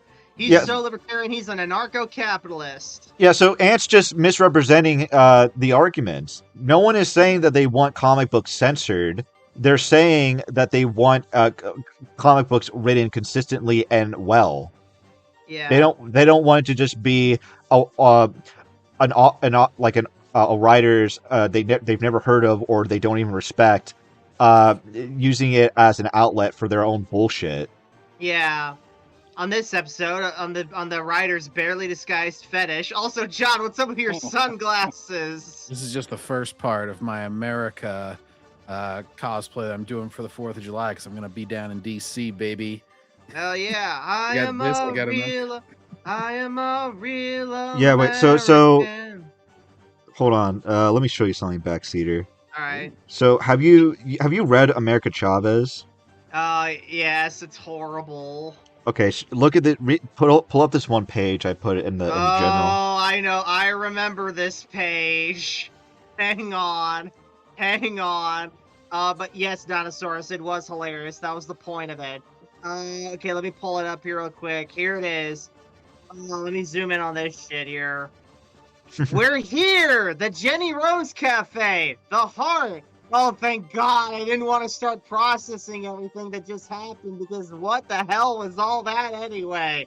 And I could really go on, but what I want right now is a minute to think. I'm going to give that to you and anything else you ever want, Kate Bishop. You know that. Promise? On my mom's forever. Well, Mags, one more time at the Giant Heart with me. We could pretend we're in baby boxing class again. Yeah, I'll even let you carry me up there. Maybe I thought you were going to do it then, but truth is, I always loved it. I'm literally intrigued and in awe of both of them. If this is what it's like to date other women, then I applaud all the women dating women right now because this is incredible. Motorcycle courtship chase? Check. Missions and explosions? Yep. And now we're just flying together in the sky heading to a giant fan. I swear, if they come back here, I'm going to be so jealous. Always the bride's best archer, never the archer bride. Enough! Silence! I can't take this shit no more. Okay, one more thing. One more thing. I just want to bring up how the writer for that comic was so delusional. They someone for a fan letter, someone she actually thought she actually thought a troll post was a genuine. I think a certain comics board sent a fan letter to Marvel. It's the one that mentions the room. Okay, so it's at the bottom. It's at the bottom. Yeah, which there one it is it? This one, this yeah, Dear that one. Gabby one? Is it this one, Kino? Dear Yeah, Gabby? I can read it. Dear Gabby, I just want to express all the joy and entertainment that America has brought me these past many months. Every time I see it online, I get excited and feel so many different emotions fill me up. The art, the writing, the original yet familiar characters, they all bring out so much for me, and many others online and in real life. I can't help but laugh at every other thing this comic brings to me. Sometimes I'm left beyond belief when what I've seen printed. I promise you, as soon as trade comes out for this, it will be my recommendation to the comic book reading club I am part of. Many of the members are fans of The Room, so I'm sure they will go for it. Hopefully, your comics get the love and ratings they deserve. Sincerely, Ho. So, for those of you that, for those of you that don't know. Funny. For those of you that don't know, that's the comics board on 4chan. Yes! High fives and hugs to everyone in your comic book reading club.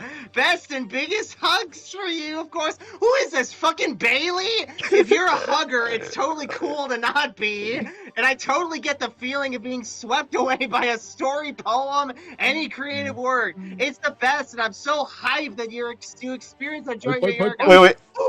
Oh wait. This fucking Bailey? Wait. Underneath that one, the ending one, that's really funny. I don't think this is a troll though.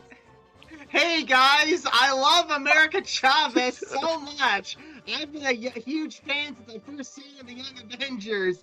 Seeing a girl of color portraying an America character with such strength and an I can beat you up all day if I want attitude was so crazy. And since then, I've had a huge crush on her. Well, it's weird considering she's kind of a comic book character and a lesbian.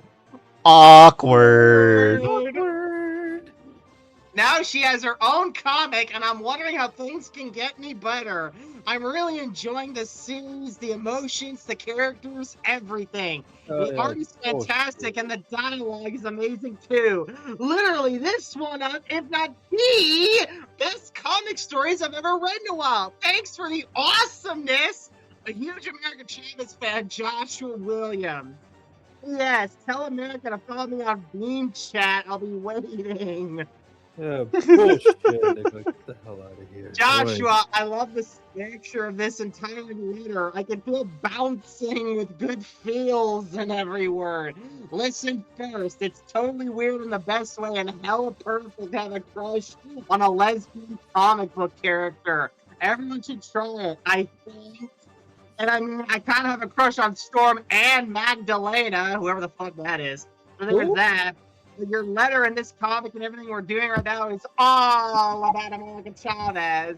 We're gonna keep doing our very best to bring you non-stop America portal punching, epic games, and dreamy love stories.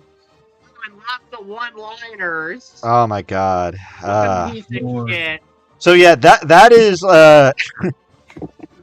if you hate that, then you just hate all gay characters, all possible gay stories. Not the fact that it's horribly written, not the fact that it's not engaging, it looks visually atrocious. No, you just hate gay characters. Mm-hmm. That's what they wanted. Quick question: was at any point in that fucking comic was there a point where she was like punching a fucking robber or something? I don't know. She at one point she punched Hitler. Yeah, Wait, she did it. what? Yeah, she traveled back in time and punched him before Captain America could. You know, Yeah. Like to punch whichever one of her moms had the balls in the balls, so that they don't have. It's the panel for it is actually really funny because Captain America introduces himself as Captain America, and she just goes, "Did you say Hitler?" She must have read that other comic where he's like, "Hail Hydra." Yeah. Anthony, I think, labeled Eric July a grifter. Yes, he did. The comic is so bad that people don't want to pirate it. Yes. That's always the worst when you can't even find an illegal copy. It's like, damn. Ant hasn't recovered from getting exposed, helping Otterly Noah plagiarize. Exactly. Also, hail, Lore Master Chris. There's no bad tactics, only bad targets. Or Master Chris always fighting the good fight on X. Hell yeah, brother. Oh yeah. Razor X wants all comics to be gay. Also, hail stuff, you know. Yeah. Lore Master Chris, if you want to join, we still have a seat open. Anyways, let's get back to shit here, brothers. Thanks to this shit, I'm gonna get back into manga now. Yeah. Get back into my manga. Just manga in general. 50s. Back in the 40s. I've been wanting to read. Hold up! Wait a minute. He's mentioning the 50s now. Let's see what he says now. 50s. Back in the 40s and 50s, the Hays Code prevented gay people from even appearing in film, much less comics. Now, comics for a while were a much less well. Yeah, because it was a different time period back then. Let him finish. Let him If you finish. came out as gay, you would get Let him fucking finish. stoned. Let him finish. Was it the Hays Code that also prevented a lot of straight romance, where it had like you had to sleep in explicit. twin beds? You had to, it was like Yeah, a you lot sleep of in it was- separate beds. It's Yeah. kind of more of a general like no sexual shit. Yeah. It's kind of like the don't say gay bill. That's really just like don't teach anything sexual below Yeah, a yeah. certain age. Yeah. Yeah. Anthony Gramuglia accused Cy Scribbles of being a fake lesbian. Oh shit, did that Ooh. actually happen, Zio? Ooh. Again, man, it was a different time period of like just for what it is now. If you came out as gay back in the 40s, 50s, hell, even in the 80s, you'd get your fucking ass beat. Yeah. Of course, you're not gonna Yeah, be depending on area dependent, but yeah. Yeah, area Well, dependent. well let's just see what he has to say. Yeah, it's area dependent, but still, like. Well, let's hear out what his argument is. In film, there was no Hays Code, but there would be a code very soon, thanks in part to the publication of a book. Comic books are an important contributing factor in many cases of juvenile delinquency. Oh, yes. Frederick Werther wrote his book, Seduction of the Innocent, which was just a scare book for parents about how comic books, superhero comics of all sorts, well, horror comics, any comics, were destroying children's brains, teaching them bad Oh values. yes, because gay teaching comics are not destroying the children's brain. Yeah, whatever. Yeah. them all kinds of horrors. And at the time, horror comics were going for bigger and bigger shock value. So, you know. Home Depot. Yeah. Dad's place. Let me catch up on chat here. Razor X is obsessed with LGBTQ people. What the fuck is he hiding? That's a very good question, stuff, you know. But like, did you know about this fucking OC dinosaur Razor X created called the Phantasmosaurus Rex? I've heard of him. I made a response video to him back in the day, but I haven't paid I attention know, to but him. Razor Rex made his own dinosaur called the Phantasmosaurus Rex. Yeah, what? That's basically it's like the skeleton of a dinosaur. It's glowing green, so it's kind of like a ghost, right? It's the ghost of a dinosaur that kills white people to avenge the stolen land of the Native Americans. What the fuck? Well, what Native Americans? Which tribe? The Native Americans, just good. That's just good. Oh yes, they're all the All same. of They're all them. the They're same, all the even though they same. all. Same, yeah. Okay. Waka waka, whatever they call Yeah, ooh themselves. ee ooh ah ah ting tang walla walla bing bang. I'm You not know. sure who. I'm not sure who Anthony is. Well, I'm not surprised he looks like that. Stuff, he is my arch nemesis. Hey, get them Indians, the feather kind, not the dark kind. You know what I'm saying? If you were to show Ant Blazing Saddles today, he would not be happy about that. Nah. No, he wouldn't. No cap. Last month, Anthony Gramuglia went on social media and said that Cy Scribbles wasn't really a lesbian. Well, fuck. Manga just honestly is more engaging characters and stories compared to modern comics. Well, that's a big swath that you're talking about on both ends.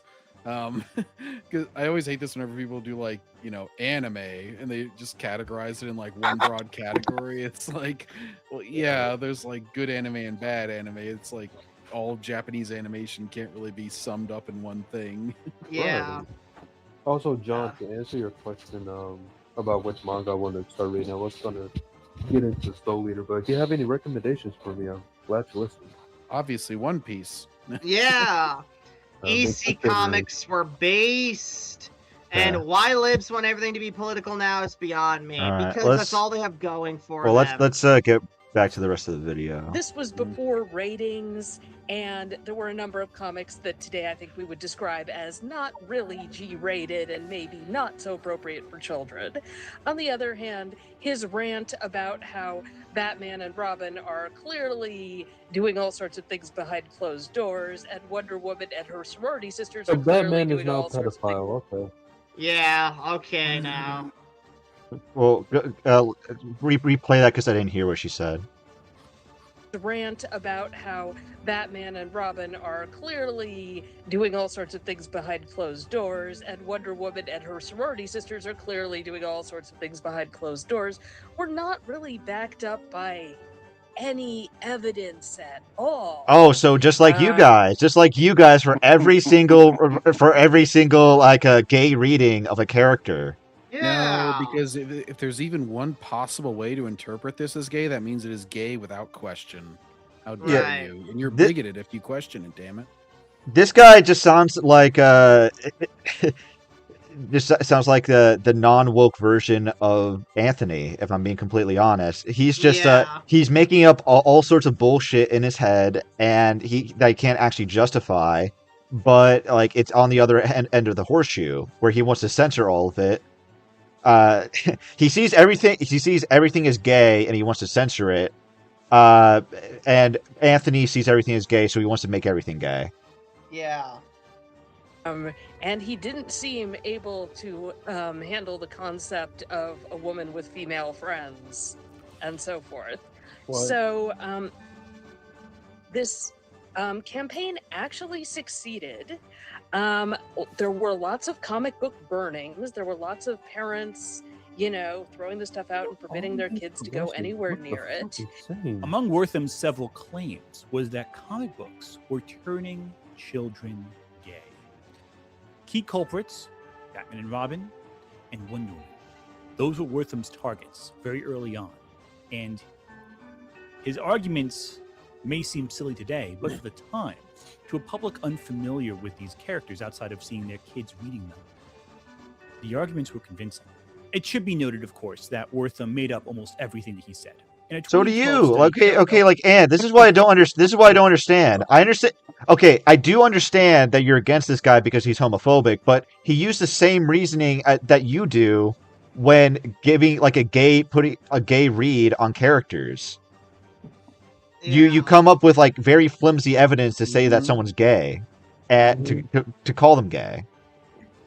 You know, something that really annoys me about Ant is he always speaks as though he's like just dropping these profound truth bombs when he's just spewing nonsense. Bro thinks he's a poet, but in actuality, he's just spewing shit out of his mouth. He thinks he's the main character. Exactly. Funny enough, leftists like Jerry Pete want the Hays Code to return. How ironic. Anthony seems like a white boy for Kamala. Exactly. He is stuff, you know? He is. No. He looks like your stereotypical Ahsoka lover.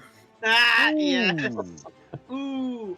Yeah, lest we forget, Anthony was one of the guys who helped spread the fucking myth that the GKA, me, Melvin, and all the rest were just fucking pedophiles. Yeah. Oh yeah, that non-existent Discord server. Yes, he did. These straight libs just need to come out of the closet already. The left and the Democrats have become no different than 50s Republicans and the 50s right. Well, hang on a minute, Dinosaurus. I feel like there's a bit more differences there. But I digress. Anyways. Tilly claimed that, and I'm quoting on this, I have my script right here to make sure I get the quote correct, that Wortham manipulated, overstated, compromised, and fabricated everything in his study. Sample size is lying about the information, even lying about the comics. Wortham made it all up. But it didn't matter. The damage was already done. Comic books, in order to avoid being regulated by an outside body like the Hays Code, created their own system of self-regulation, the Comics Code Authority. And among many things, such as making it impossible for Marv Wolfman to say his name in a comic because Wolfmen were apparently banned from comics, LGBTQA people were prevented from ever appearing in any form of media. And nothing of value was lost. Yeah, literally. Like seriously, and you're making it sound like they was absolutely necessary. They just had to be there. Like the fucking industry would die if they weren't there. Meanwhile, guess what? The industry fucking boomed during the fucking 50s and the 60s and the 70s and the 80s and the 90s and the aughties, and then it fucking died in the 2010s. But here's the thing that people like Ant don't seem to understand is nobody's stopping them from putting gay characters in their comics, but don't be surprised if your comic then fails and nobody reads it. Yeah, well, this just completely invalidates what he was saying before, because if gay audiences or gay consumers were the main audience buying comic books, then why did they keep on selling them? I mean, why do they keep on buying them then? And by the way, I just want to bring this up in regards to Wortham. So this is from TV Tropes, and I know TV Tropes isn't the most reliable source in the world. I know we've made fun of them before, but this is from them. So, here we go. So fans of superhero comics used to frequently blame Wortham and the Comics Code for the near extinction of superhero comics during the interregnum. In reality, superhero comics just fell out of popularity after World War II, long before Wortham and the Comics Code came along. This led to them being largely displaced in the 50s by crime and horror comics, which Wortham and other anti-comics campaigners really hated. Many pop culture historians have argued that the Comics Code actually saved superhero comics from fading into obscurity, since it effectively killed crime and horror comics, allowing superhero stories to reemerge as the comic book industry's dominant genre. Of course, Wortham didn't like superhero comics either, notoriously accusing them of being fascist power fantasies and alleging that heroes' relationships with their kids' sidekicks were pederastic in nature, but their content was generally tame enough that they were at least able to survive the rise of the Comics Code. Yeah, so this is another like disingenuous framing from Ant, because this guy was just as much of a progressive leftist as he was. He thought that he was on the right side of history, just like Ant was, and that in what he was advocating for, only only his takes proved to have aged quite terribly, and he's just like framing him as like a random homophobic guy. But reading up on this guy, again, like he was like as far left as you could possibly have for that time. Like it actually apparently, sounds like a lot of modern leftists where they do this like fake pedophilic like try to draw in order to distract from their own shit a lot of times. Yeah, Like, apparently this Wortham guy also was involved in suing Fred Trump, Donald Trump's dad. Oh shit. Funnily enough. Yeah, I know he was. that. He was also like, I do know this about the guy. He was also like, anti-segregation in schools. Like he fought to get whites and blacks in the same schools. So yeah. And now people like Ant want to bring back segregation. Yeah, thanks, Yeah. Ant. Oh, no. FYI, Razorfist claims that comics were dying in the 90s. That guy will say fucking anything. I would say that's like around the time when writers were engaging in character assassination for various characters. So it is like it was around that time that it gave birth to hack comic book writers. I would say you could see the seeds being planted. Maybe I don't think it was actually happening back then, as far as them crashing yet. But a lot of times, like the predecessors of certain things are planted before it actually takes effect. Yeah. I'm back. What I miss? Fucking nothing, Jacob. I just did a post on Razor X. Nice. I'll check it out after this. I don't think the crowd that believes there's more than two genders are on the right side of history. That's absolutely not true. But anyways. So, but wait. So about like going off this, the only possible evidence Ant would have of saying that comics have a queer or gay history, or have like a explicit gay subtext, is relying on a guy who hated gay people so much that he invented bullshit out of thin air. Because he wanted all of it banned. Like that's his only evidence. That's his only evidence. Yeah. At the time. Yeah, Because afterwards they were explicitly prevented from being gay. Yeah. So Ant is just talking out of his big, gay, hairy ass. I'm an ass man. Yeah, I'm an ass man. Anyways. Found this, of course, with the Hays Code with film, there was something called queer coding, where villains would be more queer than the average manly man heroes. But for comics, no such luck. There was no way to slip through the cracks with the Comics Code Authority. It was extremely strict. And while the Comics Code Authority would loosen up in the 70s onward, thanks to books like Green Arrow and Green Lantern and Amazing Spider-Man. That book fucking sucked. The Comics Code Authority had a lasting impact on representation. Mainstream comics could not afford to embrace a single ounce of queerness. Sounds like they were better off not doing that. Yeah, like I said, dinosaurs, that horror comics were really affected in the 50s.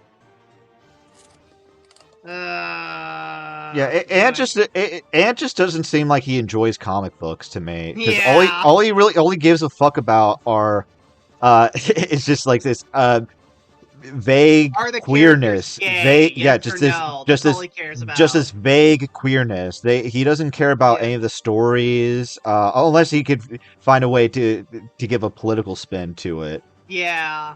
He's acting as though it's this big loss when no, it thrived without them. Like there are still boundless ways to express themselves and be creative. Well, you'll notice that the people who hate comic books are usually the people who start spouting nonsense about fascist power fantasies. Yeah. Don't mean anymore. Like how is Batman a fascist power fantasy? How dare you, sir? He's rich. Zeo Gold says, I like the individual characters, Green Lantern, Green Arrow. Yeah, Zeo Gold, like, those two guys, they're fine on their own. Like, their books, they're fine. But that fucking run by Danny O'Neill, where, like, they were, like, a buddy duo, that fucking sucked. Fucking sucks. It did, yeah. And the comic book creators themselves decided to police themselves before some outside source policed them. So they created the Comics Code, and the tying up of people in Wonder Woman was down to nearly zero. Catwoman, I forget the order of this, both vanished for quite a while and got a bump on the head and revealed that she was actually an airline stewardess, and really, really is appalled that she was doing all this stuff with the catsuit and the whip, because that's so not her. She's a nice girl and she's going home and retiring. Batman and Robin got girlfriends. So actually, what's funny about one of those girlfriends is specifically, I believe one of them is Batwoman, who... Different Batwoman. Yep. Different continuity. 1950s Batwoman, Kathy Kane, was okay. I mean, they made a female counterpart for Batman who's supposed to be able to keep up with him, and she's a circus performer. And as I said, this is the days when they are censoring and policing like mad, so she is buttoned up to her chin, literally, and, you know, no skin showing, and she's got cool gadgets like a purse with, you know, knockout perfume and stuff like that. Okay, fine, sure. But she and her niece, Bat-Girl, this is before Barbara Gordon, this is a different Batgirl, spent all their time desperately hounding Batman and Robin into dating, marriage, etc. There's compensating and there's wow. So the both characters were quickly lost to time because they were noticeably unpopular. However, part of the funny punchline that you may be aiming for is that Kate Kane, who is a lesbian, one of the few cool breakout characters who is lesbian, she is Jewish, she is Batman's cousin. She is an ex-soldier who quit under Don't Ask, Don't Tell. And as Kate Kane, she is somewhat slightly modeled after, reimagined, rebooted from Kathy Kane, but very different and definitely not interested in Batman. I'd hope not with the cousin thing. Batwoman Elegy is just gorgeous. The way they did the art as it's flowing through musical notes and stuff was just very creatively put together. Okay, so I guess we're just putting the entire premise of the video on pause so we can glaze Batwoman. I guess we're just advertising this fucking comic now. Also, this art looks like shit. Those faces look demonic. Pretty horrible, yeah. Crap. Yeah, they look like. They look like they look like the fucking mannequins from Shin Megami Tensei, like Nocturne. Yeah. They look like zombies. So being rich makes you evil. Yes, Jacob, that's what they think. All leftists care about are their views. That's why they say all entertainment is political. They can't stand that someone who has different views than them, they like the same things they like. Exactly. If Ant was base, he would tell her, listen, lady, when the milk becomes stale, your intelligence goes pale. And that's the bottom line, because Stone Cold said so. Yeah, I also like how she and Ant criticized the original Kathy Kane as being just blatant, just being non-characters, just overcompensating for what the writers wanted. What the fuck is Tim Drake's love interest? What the fuck is John Kent's love interest? They were just created to force this idea that they're gay now. Yeah. Like Bobby Drake now. Like Iceman's gay love interest. Do you know anything about him? I don't even know his fucking name. No, you don't. Yeah, exactly. Exactly. He's not a character. He's simply it's just this plot device to further this idea that he's gay. This retcon that he's gay. Yeah. Kino, this is kind of like whenever there's like one example, like Nami being a lesbian, and they'll bring up like that one panel, and it's like you can tell that it's somebody who's never read any further into the subject or shit. It's just like, oh, well, there was this one panel. I saw it on X. It's just like they're just parroting. It's just, we're all going to say the same exact thing because none of us are actually interested in this thing. We're just here to parrot the one point. Yeah. Also, this is going to be the plot for the new Arkham game. You're going to be playing as this bitch, and you're going to be dancing around in fucking Penguin's fucking club, and Penguin's gonna be some fat fucking dyke. Yeah, woo! Anyways, leftists brag about invading hobbies like comics, Star Trek, and Warhammer 40k, and doing things to drive fans out of the hobbies. Also, hi, Alex. So she's a fan of Robin trying to sleep with Batman, apparently. Kate Kane isn't even the first Batwoman, exactly. Robin, who is a minor whenever Batman takes him under his wing, so that's pretty fucking sick. And why does she look like Aunt Gladys? I don't know. X-Men fans hate what leftists did to Iceman. Exactly. And He looks like that one bitch that you were talking about in the beginning, Backseater. Who?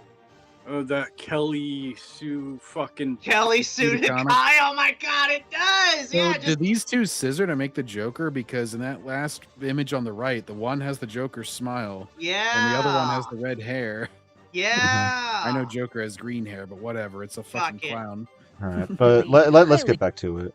Recommended as we find out about her deep-seated issues and family problems and so on and so forth. And she also got one season of a TV show, and then Batwoman was recast with a different actress who had a different backstory, but so it goes. Because like when I was growing up, like I really honestly didn't feel like I could see myself. Oh, boo-hoo! In things I was reading. There were characters I left. I feel buddy, I don't. Okay, buddy, I don't give a fuck whether you feel seen or not. That is not my concern.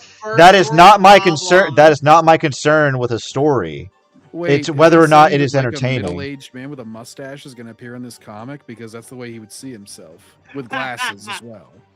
Yeah, I mean, like how many? Bro, big names? okay, like it's just again, like he is not going to be concerned with representing me, a straight white guy. Why should I give a fuck whether? Why should my priority be whether he sufficiently feels represented? Yeah, well, it's all about the feels, Kino. Quite frankly, you can always. The thing is, this is like again an actual grift where it's like, I'm going to keep subdividing because I always want to be the first. I always want to be the trailblazer because I cannot live on my quality alone. So how am I going to promote my book? Well, I'll just say I represented this group that wasn't represented before. And so now I don't have to make it good. I fulfilled I trailblazed. And so it's like, okay, now like, and you can always subdivide, you can always make up something new at that point. So it's like, oh, well, now you've had a gay character, but we've never had a gay, Hungarian character.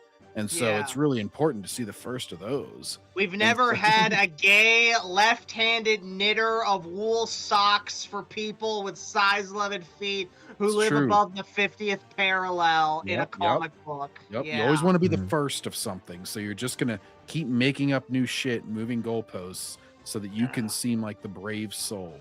Like that. I really like this guy. If he really wanted to see himself, he'd be like, I made the first mustached, glasses-wearing, middle-aged Robin, who's also gay. If he really wanted to see himself, he'd fucking make a pedophile. Ooh. Joker is like, scissor me timbers, Batman! Leftists are sending death threats to Oda for not making Yamato a trans That is man. true. I took a lot of screenshots of those. Whenever he put her in the women's color spread, they were like, we need to find Oda and kill him. Yeah. And like, oh, fuck Oda. He's going to see me at the pearly gates or whatever. It was like all these illusions or just outright stating that they're going to be violent towards him. Characters are related to, but like none were like explicitly like me. And very few seem to go through the same kind of. There's never been a bald Robin, so still have one like you. Yeah, I'm just revolve around you, Baldy. Yeah, like I'm just gonna like, bro. There are so many like gay stories out there. Like there are decades worth of gay rep out there. Like I don't know what to. And if your solution to this is just going, let's take straight characters and make them gay. Then I'm sorry. Then I think your kind of representation shouldn't be like it shouldn't be prioritized. Because what you're essentially advocating for is that everyone be turned gay until you're happy, until there is literally representation everywhere you look. Yeah. Well, Kino, no, guys, they're never going to be happy because if you don't give them what they want, they basically act like this. Uh-oh. Oh my gosh. He lost his What cap. cardio? What He lost his cardio? cap. He lost his cap. He's also got a PlayStation 5 controller on his bed. That's dangerous. He looks like you look like Oliver Queen whenever he was on the island. And he had that wig on with longer hair. He's like, look, I'm younger now. Speaking of which, Felicity, look at me with this wig. Now I am 10 years younger. Joker was like, I kind of like the Zoe arc. Oh, that's the one where they're on the they're on the animal person island. Yeah. I know it was pretty accurate, answer. I got. Maxie was impersonating all those all the Ahsoka simps that can't accept the fact that she's a terrible character. Yes. Yeah. That was what Chris got heat for recently. I also think it's very interesting how these guys, their first priority isn't quality, just saying something that lasts Just have forever. them be in there. Just have them be in there. Just set a precedent so other people that essentially ruins the character, so other people will be forced to write them in a certain way from henceforth. Well, that's what I mean by they're like shallow narcissistic fans, and you shouldn't try to appeal to them because it's like he's not mentioning anything about the quality of the story or where the character goes, or like it's just like, are they getting fucked in the ass or are they doing traditional sex? Like that's not a character. That's nothing deep. That's just like that's a 2-second thing and then it's gone. The thing like, about these writers is they're obsessed with quote unquote heroic identities, but not heroic actions. Well, and to them, that is their whole identity. It's just like, I'm gay, I'm a gay activist, and so my whole personality is gay. And so it's just like, to them, that is enough. If you make the character gay, they're a good character. And it's just like, and it's like more important than all the storytelling that goes on during the entire. That's why very often their stories suck, because you're hiring people that are super shallow and don't give a shit about actual character or development or arcs. Look at me, Mom. I tweeted that racism is bad. I'm just as big of a rights advocate as Martin Luther King. Yeah. They act like when Boogie said, I'm in tremendous pain! Help me. I'm in so much pain. Still getting used. You're a liar! Liar!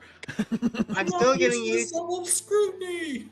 Yeah, I'm still getting used to a guy being a walking castle that could shrink people to fit inside him. Yeah. Oh yeah, the Dawn. Yeah. Anyways. Seeing in my everyday world. And like particularly seeing that I was a big Capone Gang Beige. Beige. I was trying to think of his name, yeah. Oh my god, I just realized he has a trans flag on his I know right there. Yeah. Like Marvel's whole thing is it's the world outside your window. And yet, it felt like Marvel was never be. Oh yeah, because It's the world. Oh my god, bro! Like I do not care. My standard for storytelling is not whether it represents you specifically. You need to get out of this like narcissistic headspace. Not everything is about you. Also, has anyone ever really bought that? Like, oh yeah, Marvel's the world outside your window. Meanwhile, what does Marvel have? Guy with fucking metal claws coming out of his hand. Big blue ape man. Giant robots that Giant robots. Yes. Man who manipulates metal. Man who shoots eye beams. Lady who can kill you by touching you. Yeah. Yes. And again, this guy is just refuting Ant's whole like thesis at the start by saying, actually, comics were always gay. Well, apparently this guy doesn't think so, because this is a gay man saying otherwise. Yeah. I did not see myself, and therefore we had to change things. Oh wait, but they've always been that way. Yeah. Yeah, Ant, where's that rebuttal? Yeah. Their whole person. Oh, sorry. What? When I look out my window, I see crackheads and fucking brown people trying to kill white people.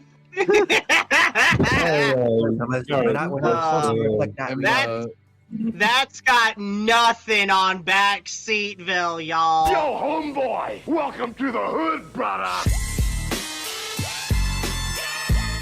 I'm just waiting for the Blue Man Group to see Beast and Mystique and be like, they're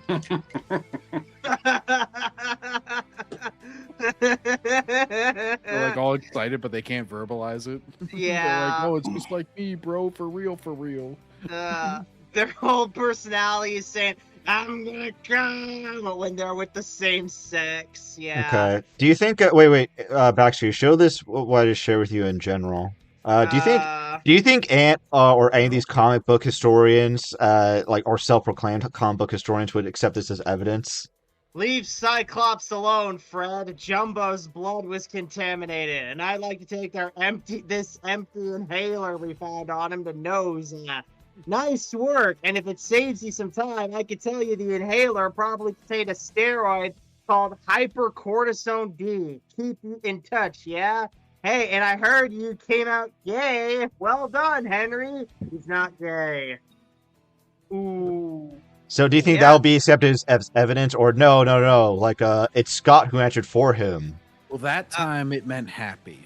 Whenever they say it's not gay, that means that they're referring to it in the more traditional sense of gay apparel and such. Yeah. Mm. Marvel is doing a crossover with Godzilla. They've already done that. Am I the only one waiting for the guy with the trans flag in the background to say zoom, zoom, zoom, zoom, zoom, zoom? I don't get it. Is that a joke, Zero Gold? What? You know, it's actually a good example though that he has like the Storm or the X-Men picture including Storm, because like I never thought like back in like 2000 when the first X-Men movie came out, or even the fucking 90s cartoon whenever I was watching, I wasn't like, oh look, it's a black woman. It's just like, oh, cool character, has cool powers. Yeah. The thing about you, John, is you're not constantly looking through the world through this like color lens like these people, where you segregate all these people into these little classes. Like you're the black person and you're the gay person. I thought she was cooler than Beast, who was fucking white whenever he was in human form. So like, you know, you can actually like people more even if they don't look more like you. It's weird. Yeah. Let's get Queen back to Funk this. from One Piece. Yeah. Anyways. Okay. Lock in.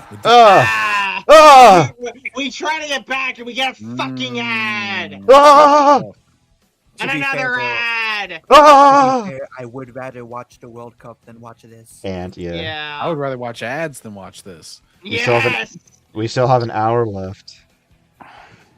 That today from the Center for Disease Control in Atlanta, topping the list of likely victims are male homosexuals who have many partners and drug users who inject themselves with needles. This goes against Marvel's mission, however, in the 60s, where they aimed to create a counter to DC's more idealized world. Marvel aimed to create a world that looked just like the city outside your window, that looked just like the world that you live in. And that meant including Getting his mileage out of that one, huh? Yeah. Who comics up until that point had neglected to feature. Now, the 60s and 70s saw great strides in racial diversity in comics. Black Panther, Jon Stewart, Luke Cage, even Blade to a lesser extent. There were many missteps, of course, but there were many achievements made as well. One comic saw Lois Lane, for example, take the form of a black woman in order to understand how racism pervaded society in a way that she would never see. I mean, otherwise. she looks pretty sexy still, so she's not going to get discriminated against too much. Yeah. You're going to get that jungle fever going to counteract the racism. I bet you Ant had a meltdown when he heard the AIDS Burger song from South Park, probably. Yeah. Gambit, Wolverine, and Forge are not black, and I like them. Exactly. Yeah. What Kino? Yeah, remember when Superman changed his race to being Asian in that one panel? Yeah, Superman. Yeah, but that's kind of hypocritical because remember, Superman wants you to buy a war bond so you can slap a jab.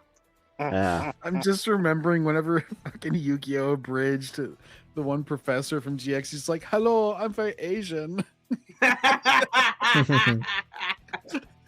I'm still Asian. That's all he ever said. Yeah. Well, I know what you're talking about, John. Oh god, in the Bonds Beyond Time movie abridged, it was so fucking funny. I like Godzilla because he's got cool powers and a good character, not who he shares. What, you don't personally relate to the giant lizard? Yeah, what the fuck, dinosaurs? Yeah, like, but like the problem with Ant here is that his problem is that this only lasted 24 hours. He wanted it to be a forever change, and he doesn't say this. He doesn't have the same energy towards race swaps in any other context. Yeah. What about yes, the Punisher became black in Yeah. the comic. Yes. Yeah. That was just like an explosion that like got stood on his face, and he's like, "People are looking at me differently, Red." Yeah. Otherwise, well, that comic is now a little iffy. For the time, that was a big stride in representation.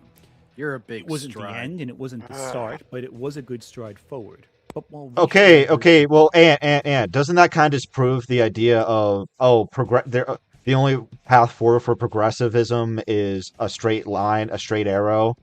You kind of make missteps along the way, and you can make missteps now today What in if the you're same making way. a misstep with this video?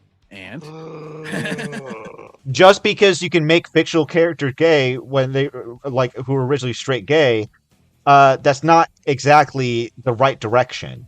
Yeah, who's to say that from 10 years from now, all of this Ant will, or the next generation Ant will say something like, oh, it was a pretty iffy comic, but it did make good strides of visitation. Am I right, next generation Ant? Well, Beck Cedar, I could never do anything wrong because I live in current day and we have all progressed past any sort of problems that could perhaps exist in these past times. Because I don't know if you saw, but I have 4 experts, including a librarian and 3 people who haven't sold shit, one person who just buys a bunch of shit. So, we're a pretty expert panel here. I don't know. It's like an all-star. Yeah, great shit. I always wondered why you didn't see raw yellow or slifer red girl students. They're generics. No one cares about them. I don't want to know what Ant thinks of the Punisher. Probably hates him. I know he made a Punisher video once upon a time, but he probably wants hates the Punisher to get the fucking One Piece 4 Kids dub treatment where he turns all of his guns into squirter guns. Ant seems like the kind of person that would get upset about Punisher having guns, but be perfectly okay with him having knives. Yeah.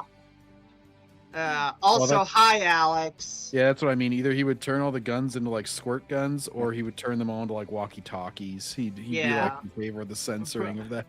Yeah, or even worse, he'd be like, "Don't move, criminal scum, or I'll shoot you with my invisible gun." Oh yeah, you just have him pointing at people. Yeah. Didn't they do that in E.T. where they like CGI'd out the guns with walkie-talkies? Yeah, so the E.T. was the walkie-talkies that I was referencing, and then the other 2 were from anime dubs. So the One Piece, the initial 4 Kids dub, they had all the guns like replaced with like squirt guns.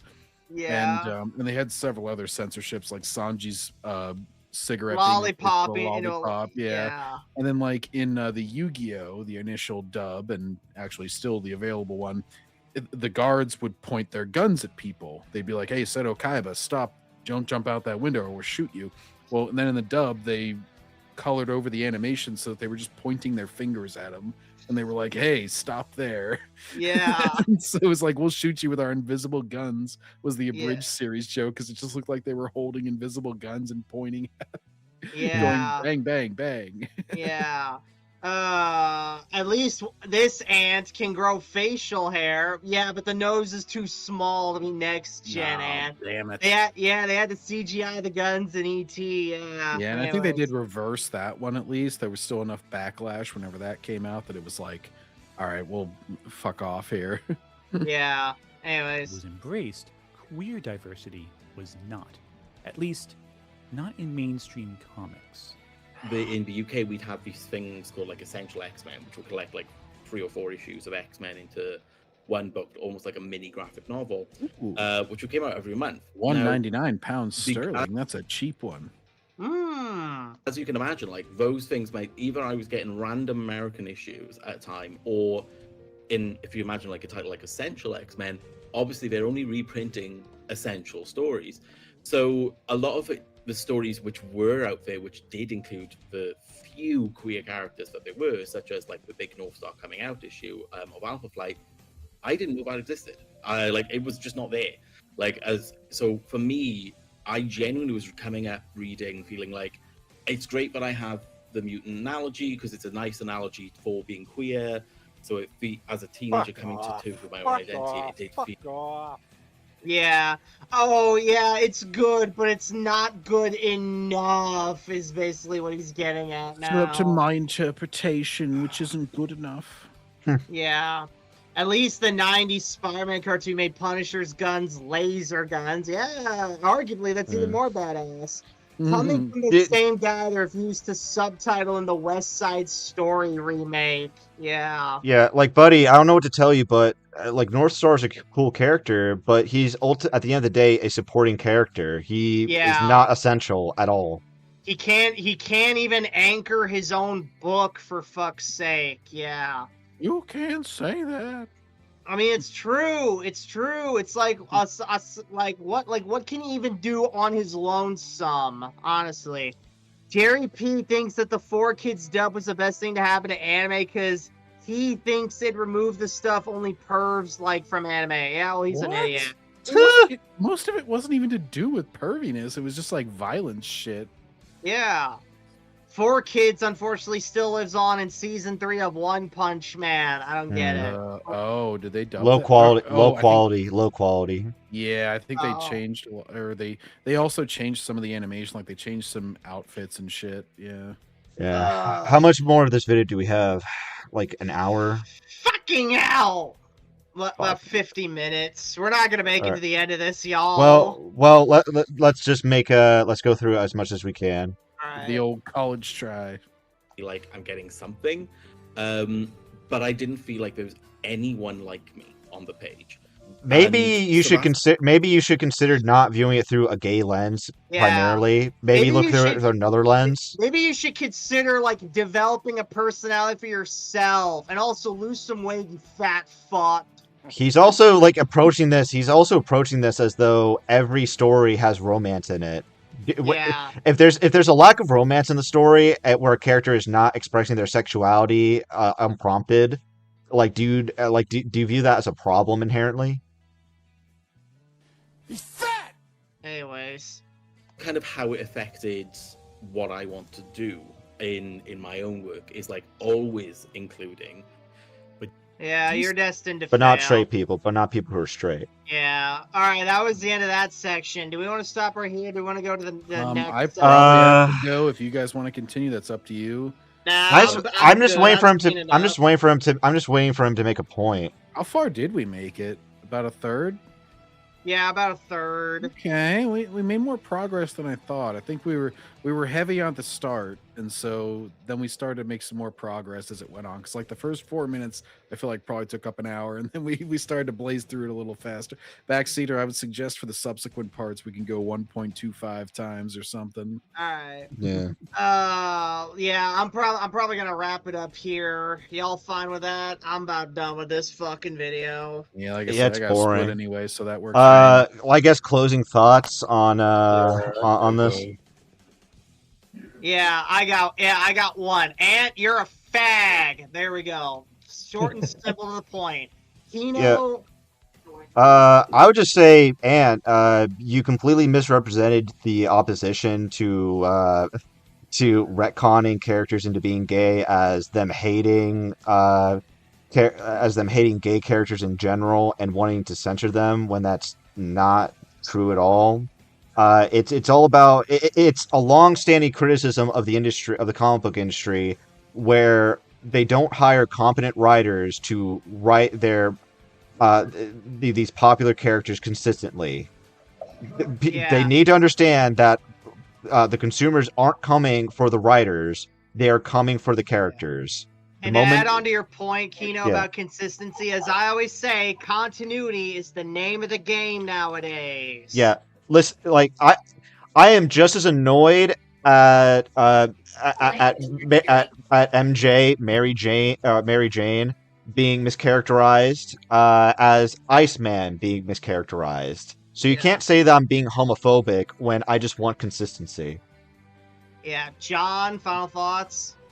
Yeah, I feel like we covered most of it. It really does come back to, though, just like, you don't need characters to be exactly like you. Like, that guy is always going to find a problem.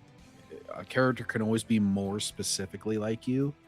And so the thing is, if the fight ever ends, they wouldn't have anything left to do with their lives. So they have to keep the fight going forever. So they will always subdivide more. And They will always... Oh, go ahead. Oh, just, yeah, basically, like, this is how they make their living, and this is how they define their personality. And so it's always going to subdivide, and you'll notice it's a very easy tell, and it's become very prevalent, pronouns in bio, but also just, like, if all the sexuality and all that shit and your race and everything is, like, the first thing in your bio and shit, that kind of is a big red flag to me. That's just like, oh, this is your whole personality. It's just you're going to advocate for your little immutable qualities. Yes, like when they made Iceman gay, how did that improve the character?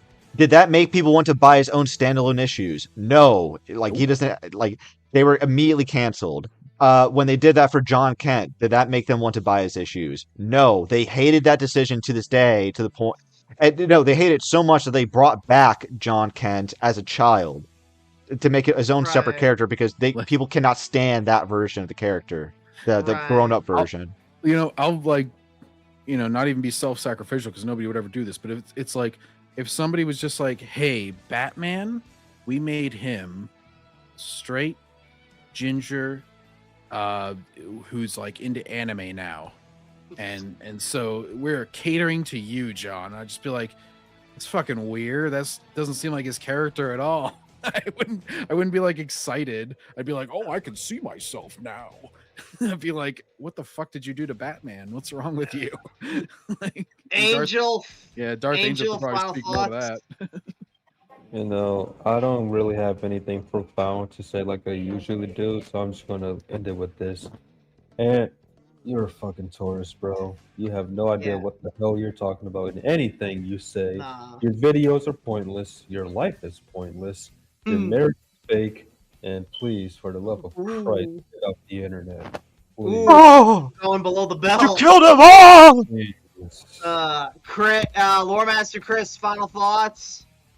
I'm just gonna say I'm still waiting for the comic book starring a white guy who's autistic. That way I can see myself. Yeah. Well, Autistic and trans. Make Saints and Sinners, or at least one chapter of it. So there you go. Yeah. Briscoe. Final. Also, as Chris, there is Parse, but sadly she's fucking Aboriginal Australian. Briscoe. Final thoughts on the video? I'm basically just gonna agree with your final thoughts. Yep. Why not? Alex, final thoughts?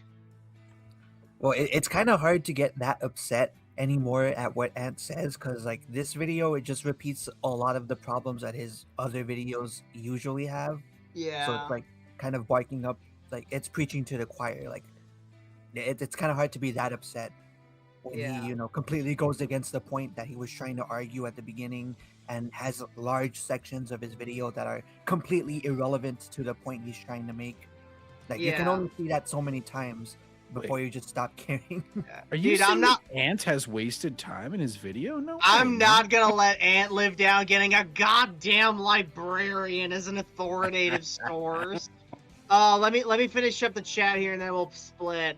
Jacob says we need a One Punch Man spinoff called One Kick Man. Exactly. Jerry P thinks that 90% of anime ever made is filled with stuff only pervs like. They changed a character who was smoking a cigarette to eating a lollipop in season 3 of One Punch Man. Now to wait for Anthony Garuglia's fans go after Kino Flex. Well, Ant's dick lickers. If you go after one of us, you go after all of us. So fuck you. And isn't Tony Stark autistic? I don't think he is. But anyways, guys, that's going to be it for this episode. So if you guys enjoyed this video, please give it a thumbs up, comment below for some videos, subscribe for more videos like this. We'll see you guys next time in the backseat. Take care. All right. Same here.